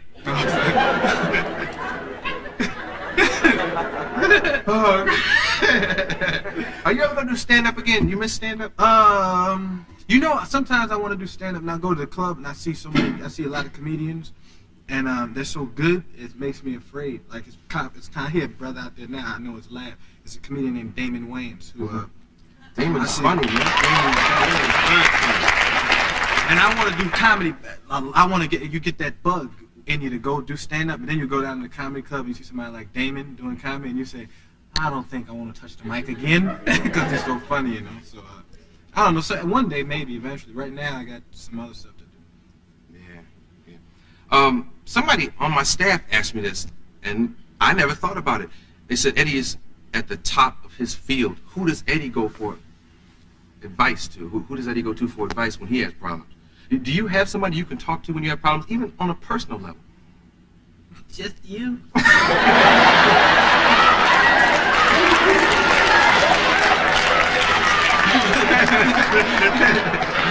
I'm not getting quite the answers I was hoping I'd get tonight. But no, you know, whenever somebody comes and asks me for some advice, I tell them, don't take nobody's advice. You know, because a weird thing happened once. I worked out at a comedy club when I was like 16, and I don't want to say the club's name, but the woman that owned the club, she was like, "Oh, your act is terrible, and you need to change it, and you're never gonna go anywhere." And like 5-6 years later, I met her daughter. She was like, "Can you give me some advice? I want to be an actress." I was like, "Don't listen to your mother."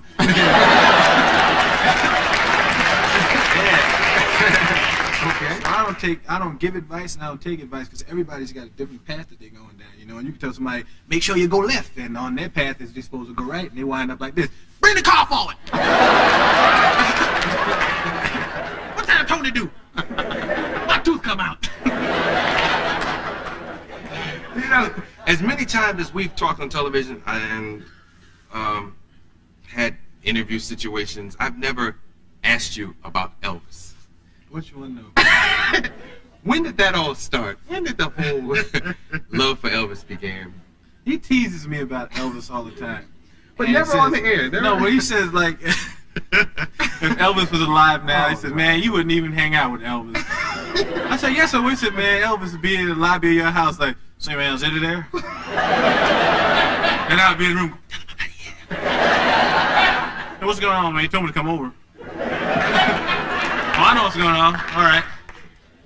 But when I was a kid, see, Elvis Presley to me, it's his presence, I think it is. I don't think anyone in this business has had as much presence as Elvis. I don't think anyone's had as strong a presence. I think there have been entertainers. I think Michael Jackson's the only entertainer who's ever been more famous than him. But I think Elvis has more presence. Like when Elvis walked in the room, everybody just looked at Elvis. You know, when he's on the screen, you looked at Elvis. You just had this thing about him. And he was going through all this stuff with drugs and all this craziness, but on screen and on stage, he always looked like he was in control, you know, and that's amazing because it was this war going on inside this guy, and I'm just fascinated with him, you know.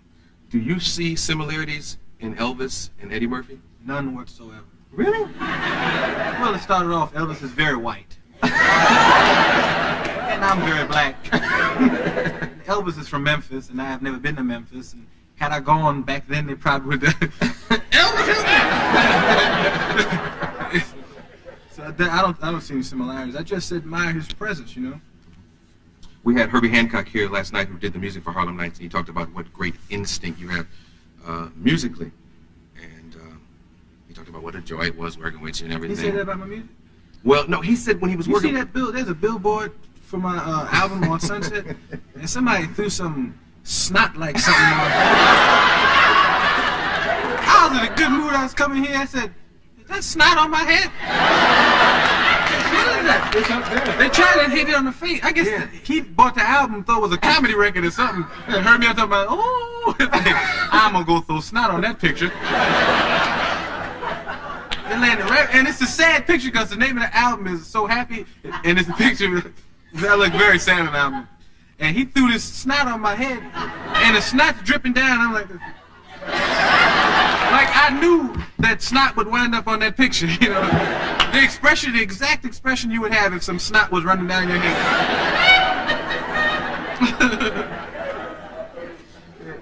Herbie was talking mostly about how right on your instincts were as far as putting music to the movie. But I was going to ask you about the album. How's it going, and what's the next single coming off of it? I don't know what the next single is, and the album is going.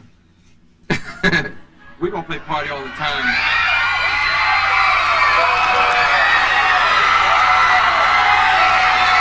Michael Jackson. As if you didn't know.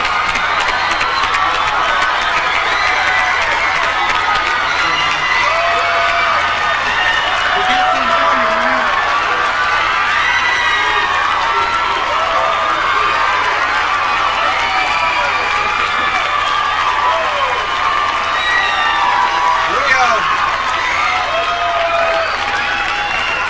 Something that we'd like to present to Eddie, and I'll let Michael tell you the rest. Presented to the king of comedy, Eddie Murphy, the greatest comedian of all time, the king.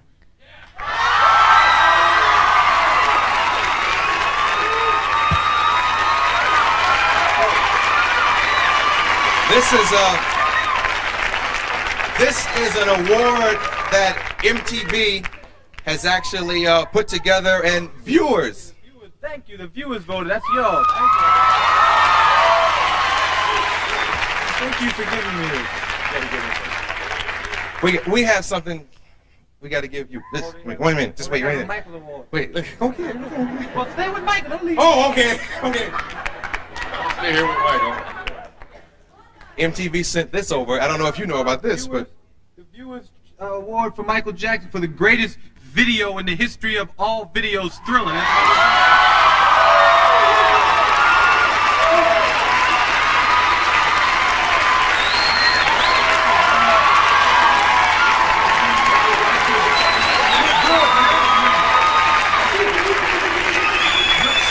Michael Jackson, Eddie Murphy.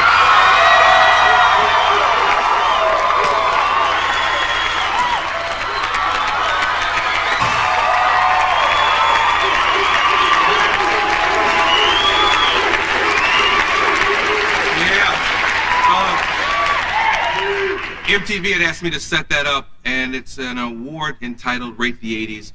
Eddie for comedy, Michael for video, and you all voted, so congratulations. See, then the next day might just be a whole show of Prince taking over the whole program. Check this out. The show you're about to see was taped before I got my breast implants. Watch and see if you can tell. Crank it up! From Stage 29 at Paramount Studios on Melrose Avenue, in the heart of Hollywood, California, in the United States. The planet we call Earth, it's the Arsenio Hall Show starring Arsenio Hall. Tonight, Arsenio welcomes Prince and the new Power Generation and a special surprise co-host. And now, Minneapolis, Queens, Schaumburg, Huntington Beach, and all points north, south, east, and west. It's Arsenio!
I love it, I love it.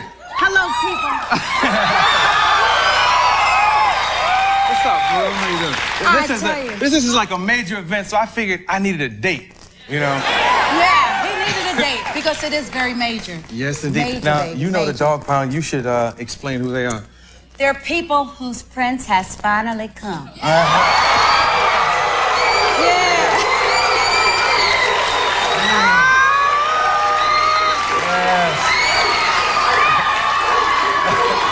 Okay.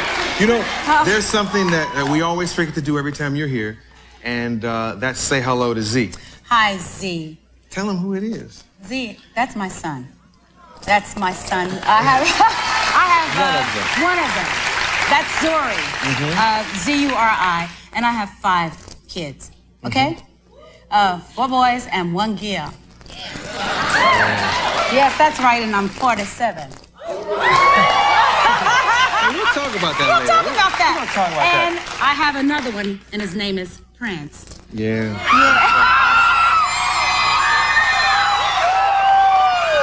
Yes. Tonight is, I'm glad to be back, and tonight is like an all-out party. This is my day to Yes. And all evening, we'll be checking Prince out, performing old stuff, new stuff.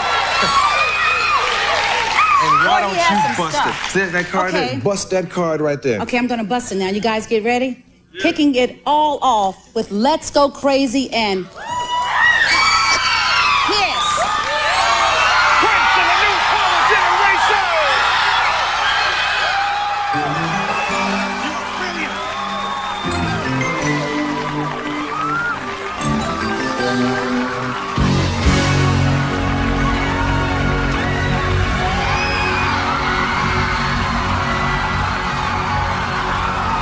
dearly beloved,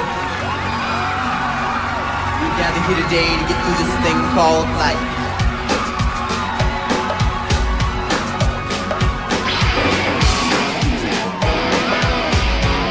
It is the elevator trying to bring you down.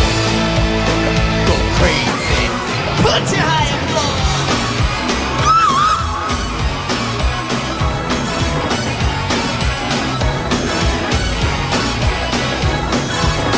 Don't lie, where's it leaving you? Take a look around, least you got a friend. Oh my old lady, oh friend little world. Think up the phone, dropped it on the floor. It's all I heard. Don't let me ever break. Oh no, let's go. Let's go crazy. Get nothing. On the purple hand, put on the new truck. Let's go! Come on, baby, let's get nuts.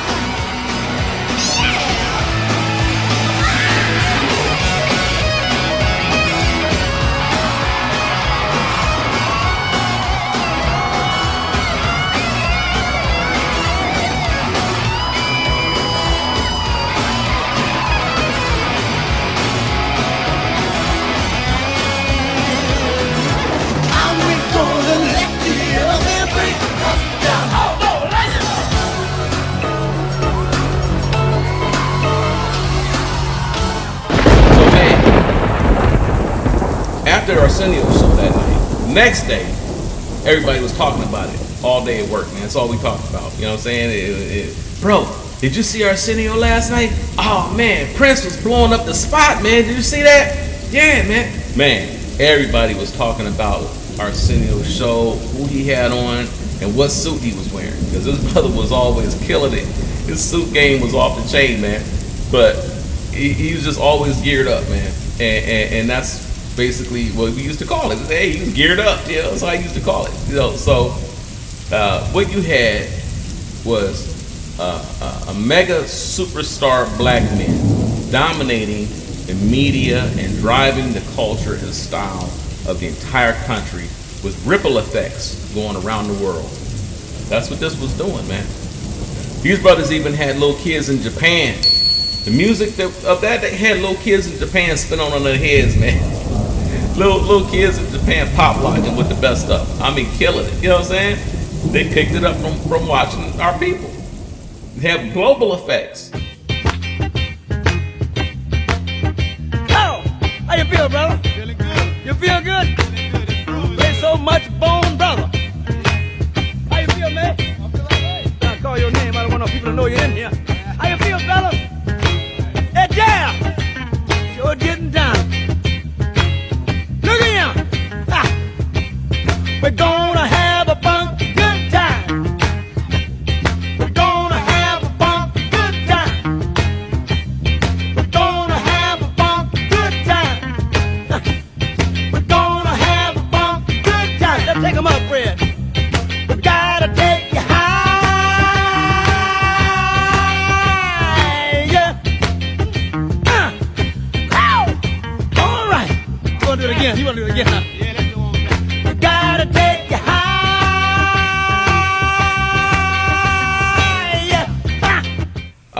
They was having scratch and mix contests in Germany. That started in, you know, New York, the Bronx, man. South Bronx, you know what I'm saying? KRS. There was mixed contests, you know, all of that.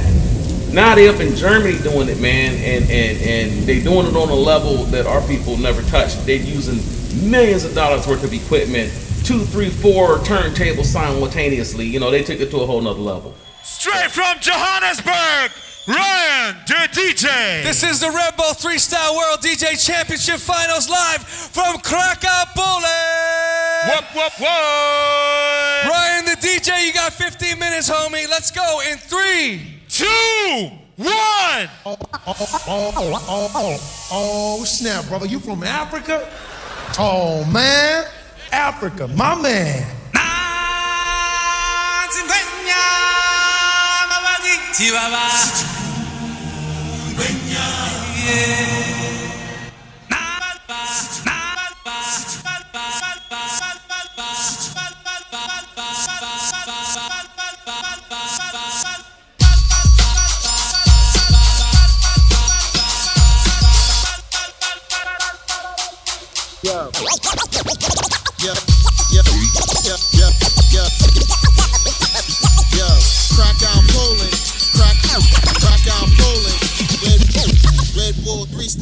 World DJ Finals. Red Bull Freestyle World DJ Finals. Do you know what time it is? Tell me, do you know? Do you know what time it is? Tell me, do you know? Do you know what time it is? Tell me, do you know? It's time to win! Let me see you get your hands up. Let me see you get your hands up. Let me see you put your drinks up. Let me see you put your drinks up. Now get buck in this beer. Get buck in this beer. Get buck in this beer. Get buck in this beer. Get buck in this beer. Get buck in this beer. Get buck in this beer. Get buck in this beer. Hey.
But it's all that started in the hood. It didn't start up there. See? So I mean, man, every time you turned on the TV or radio, all you heard and saw was powerful, wealthy black men. That's what it was. And it was dominating. And everybody was emulating. Everybody wanted to look like the brothers on TV. They wanted the hairstyles. They wanted the clothes. They wanted to dance like Michael. They wanted to look like Michael. They wanted to play guitar and piano like Prince. They wanted to dress like Prince. You know what I'm saying? Nobody could dress like Arsenio. You know what I'm saying? But we imitated them. You know, we laughed and had that long pointing finger. And, you know, we always did that. And, you know, we imitated them and stuff, you know. And he was in movies, Coming to America. He was in these bad movies, man, badass movies. The movies was hilarious. Movies turned into legends instantly. His movies like made history just because people loved it so much. You know what I'm saying? So he was on stage doing comedy. You know, then you had Cosby Show. Cosby Show was a smash hit, man. It's on TV. Everybody would race home so that they wouldn't miss the Cosby Show. You know what I'm saying? Because sometimes if you were lucky, not only would you get to see an episode of the Cosby Show, but after that show is when Michael Jackson would also premiere his new video, which was usually like his videos was like miniature movies, little mini movies. You know what I'm saying? Man, we broke our necks to be home in time for that. And the streets was empty when these shows came on. Cosby Show came on, Michael Jackson video coming on. Man, the streets was empty. Wasn't nobody out there. All right. Then one day, Michael broke the cable boxes. Man, he killed it. You know, YouTube didn't even exist back in like 1992. That's so new. This is so new. Let's see. YouTube literally didn't even exist in 1992. That's so new that YouTube only just came out in 2005. People don't know how new this is. I'm talking, this stuff was going on in 1992. But people think that it's been around forever. So hell, before 1992, we didn't even have the internet. We didn't even have cell phones, man. This stuff is all brand new. People, you know, back then, you could only break the cable boxes. Now we say that they broke the internet. So thanks to Michael Jackson, this was the first time that black people in America had seen anything dealing with African culture represented in the mainstream, where the people were wearing gold and silk and living in palaces. They used to only show white folk and the Arab types living in those palaces in Egypt. And they kind of tried to convince people that, you know, the Egyptians was light, bright, and almost white. But this video showed black people in Egypt. And it was like, wow, like we knew it, but we had never seen it. You know what I'm saying? So he made this video where he had actually dark-skinned black folk in Egypt. We were like, whoa, you know, it was Michael Jackson, man. He was killing it, I'm telling you. So for the greatest superstar on earth to represent us like that, to get out there and represent for us, you know what I'm saying, and put dark-skinned people in Egypt on national TV, coast to coast, all at the same time, you know what I'm saying? This video literally garnered national attention overnight. Everybody was into it and was tripping on it and was talking about, you know, basically just something like that he actually showed dark-skinned people in Egypt in that video. So bruh, this was the age of the black man. All right, sisters were cool back in these days too, man. We know we called them sisters back then. They was on board with us, man. I mean, they was cool back in the 90s, man. They were real different back then, man. And if you look at the sisters just in these videos, you can see they was in shape. They had their real hair on. You know what I'm saying? You can see the hair.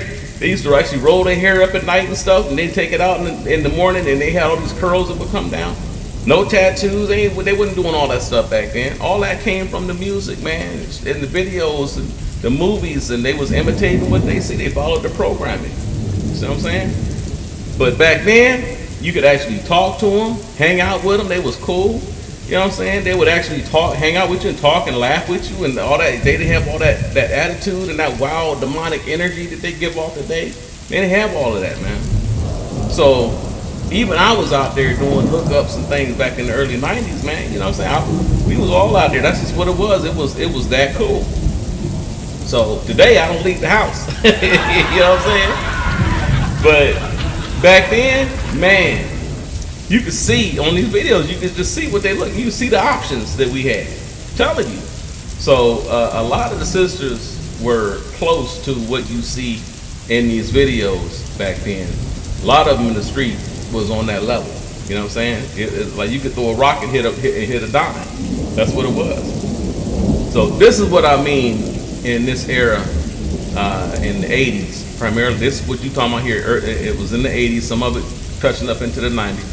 Brothers was literally changing the whole planet's perception of black people just with their music.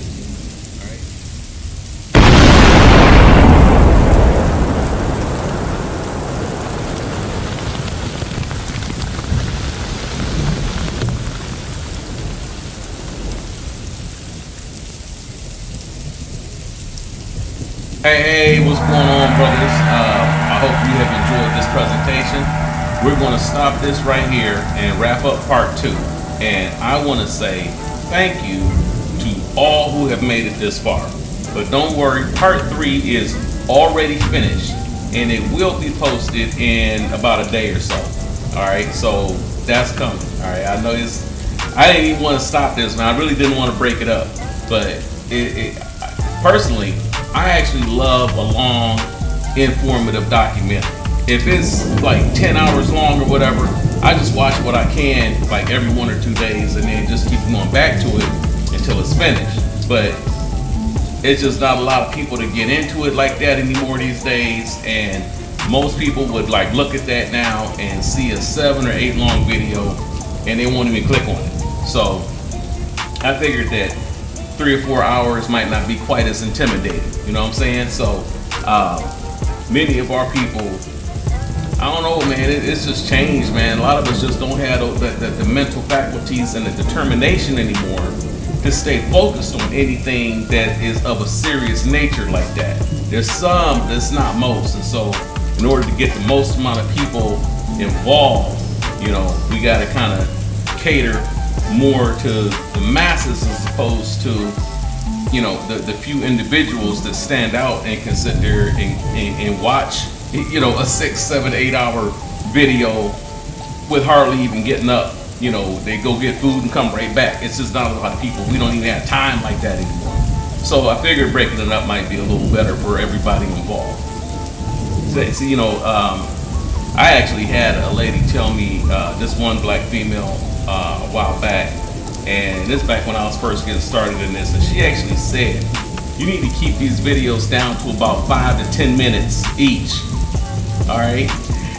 But in all honesty, you know, it was a black female who told me that, so that pretty much explains where that mindset was coming from, and I wasn't about to wrap anything around what she was talking about, because, and this is what I told her, is that she's not the target audience. All right, because I know the brothers like, you know, more detailed type information and do get into a little bit more heavier type of a topic, heavier type of focus, you know, and we like that detailed type stuff. I just don't know to what extent, so I thought maybe 7 to 8 hours might be a little much, you know what I'm saying? But yeah, I know now. I do realize that this video is a marathon documentary with extensive information, but it's just no other way to expose the trickery and the subterfuge that have been perpetrated upon our people. You know what I'm saying? So, I mean, if you really want to understand what's going on, then we gotta go like hardcore with it, man. We gotta like really get into this like heavy and just jump in without coming up for air. You know what I'm saying? I'm talking hardcore, brothers. That's the only way really to get into this kind of thing and to comprehend it. And then we gotta be able to push through that programming that we have and force ourselves to learn. We gotta force ourselves to learn what we're not supposed to know, information we was never supposed to have. So we got to push through in order to get that. You know what I'm saying? So if you get tired, if you're watching this, man, you start nodding off a little bit. I'm telling you, man, get you some coffee, get you one of those 5-hour energy shots or something like that. You know what I'm saying? I pop those things all the time just to be able to create this. You might need to pop them in order to watch it. You know what I'm saying? It's just, this is where we at, man. This is go time right now, brother. This is it. So it doesn't matter how you get through it. All that matters is that you get through it. You see what I'm saying? Get the information, take notes if you have to, and then don't just take it and read it and, oh, okay, wow, that's cool. Incorporate that new information into your life so that we can use it to make some changes out here. Once you get it, then you use that, and then you go make the changes. You see what I'm saying? So I'm giving you everything you need out here. And as you have seen from the videos, I'm not making it up. This is coming from Brother Malcolm. This is coming from Garvey. This is coming from, you know, Brother Elijah Muhammad. This is coming from Farrakhan. I mean, I'm giving y'all information where the great grandmasters have already given us the solutions. We just haven't been using it. And so this is the time to do that. You see what I'm saying? So, you know, we need some intellectual Army Rangers out here. You know what I'm saying? The roughest of the roughest, the toughest of the toughest, the sharpest of the sharpest. You know what I'm saying? Intellectual Army Rangers, man. You know what I'm saying? We need them brothers that just don't stop once they get on target. And that's who I'm trying to contact out here with all of this. This is who I'm really talking to, is these brothers that go hardcore with it, man. You know what I'm saying? So these brothers got to be like special forces with their minds, spirituality, and intelligence. And just like in the real special forces, you know what I'm saying? Not like that's really what's necessary here. The determination that you would have to do that in the real world is determination that you need to have in order to take this information and use it to break out of this trap that they got us in and have had us in for all this time. You know what I'm saying? Now I know a lot of people can't handle it, just like they can't handle being in the Army Rangers in the real world. Everybody can't get through that. Everybody can't get through Navy SEALs. You know what I'm saying? But for the ones that can, see, that's who I'm putting this information out for. It's the ones that can handle it. You see what I'm saying? Or it's for the ones that want to be able to handle it. You might not be able to handle it right now, but you want to. And so, you know, you gotta, in order to be able to do that, you gotta expose yourself to it over and over and over until they get that intellectual stamina and concentration built up. You know what I'm saying? The brain is a muscle, so we have to use it in order to strengthen it, right? So we need as many powerful brothers as we can find, man, focused on these issues and problems facing our people, as many as possible. You know what I'm saying? Because the way that they have structured this thing, bro, I'm telling you, it goes so deep and it spans so many generations that it has ushered in a level of utter spiritual and psychological devastation. Okay? And it's all focused within the global black community. Not just here in the USA, but they have destroyed the spiritual and psychological, intellectual foundation of black people around the world. You see what I'm saying? And so it's going to take us generations to come back from this. And that's assuming that we can come back from it. Maybe we can. You know what I'm saying? I mean, it's heavy, bro. You know, but I think a comeback is possible. And it could happen in our lifetime. But it will only happen if we put forth a concentrated effort to push back on multiple levels. You know what I'm saying? From young to old, from coast to coast, north, south, east, west. You know what I'm saying? And that can't happen if people don't even know that they're under attack and have been under attack basically for their entire life. All right? Including their parents and grandparents during their entire lifetimes as well. That's how far back it goes, as you have seen in the video. It go back before any of us was even here. It was already doing it. You know what I'm saying? Like during slavery, before slavery, they was already into this stuff, learning it and mastering it. And then by the time they got the slaves, they just start putting it on. You know what I'm saying? It was nothing. They were already masters at it. You can't compete with that. But now that we know, you can start to push back. But we got to do it together, man. And we got to get that information, and then we got to use it to our benefit. You know, I actually remember my parents and grandparents talking about how much they liked Elvis. You know what I'm saying? That was their James Brown back in the day, back in like the 50s and 60s. You know, that was their guy. You know what I'm saying? For us, we came up on Prince, Michael Jackson. For them, it was Elvis. You know what I'm saying? But they didn't know that the frequency in his music and the music of his peers was sparking off the riots. You know what I'm saying? They was going through the Watts riots and all of that back then. They didn't know that a lot of that was coming through the music. You know, that was getting people upset and wound up like that, to where they was ready to go out and burn down the whole city. You know what I'm saying? They would go, cops would go out and kill somebody, and then people just snap. You know, and they had never done that before, but now they were. And they didn't even associate that with the music or with Elvis or anybody like that. You know what I'm saying? But see, now we see it. Okay? And even if you had told them back then what was going on, they wouldn't have believed it.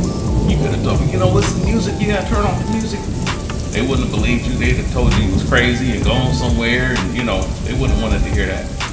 But here in this video, you have seen a man, white man, giving you the evidence and admitting that this was true. They telling you what they do, and we still, it just go right over so many of our heads, man. You know. So in the final episode of this presentation, which will be posted in about a day or two, we're gonna go a little deeper into this rabbit hole. Yeah, man, it goes even deeper than this, I'm telling you. But then we're going to explore what we can do to break out of our programming and to take back control of our music and our culture. So we got to get it back, man. It ain't gonna change until we change it. So make sure you are subscribed and maybe drop a brother a little something in the cash app, man. You know what I'm saying? you know, you see I'm over here putting that work in for you brothers, you know. So by supporting this, you're supporting the awakening and the re-education of our people on a global scale. You feel me? Because I've even had brothers hit me up from Nigeria, you know what I'm saying, Ghana, you know what I'm saying, and they hit me up and they're like, you know, telling me how much they enjoy the videos and they're how much they're learning, and they're telling their other friends about it out there. So it's slow, but it's spreading, and I'm getting some feedback. You know, brothers is they're getting it. It's out there, man. So you know, your contributions can help make that happen, and it can help make it happen faster than it would on its own naturally, just by, you know, whatever I can put into it. You know what I'm saying? So I got new equipment coming for you, man. I got new work, new projects, all of that. So anything you can give, man, would be greatly appreciated. You know what I'm saying? So with that said, look for the third and final episode in this mini-series within a few days. And don't forget, I will be on backtoblack.net live every Sunday in the Vibe Lounge and True Chat from 8 p.m. to 8:30 p.m. So go ahead and get registered. You know, anytime you can get registered and go in there, explore around and see what's what, kind of figure out how to move around in there, and then check in on Sunday night if you want to holler. All right? Peace. I came from a place I forgot. I woke up in the parking lot, far from a meal in the cot. On the corner where all the streets got the same name. Maybe my brain's on the brink of insane. Came between the papers while sleeping.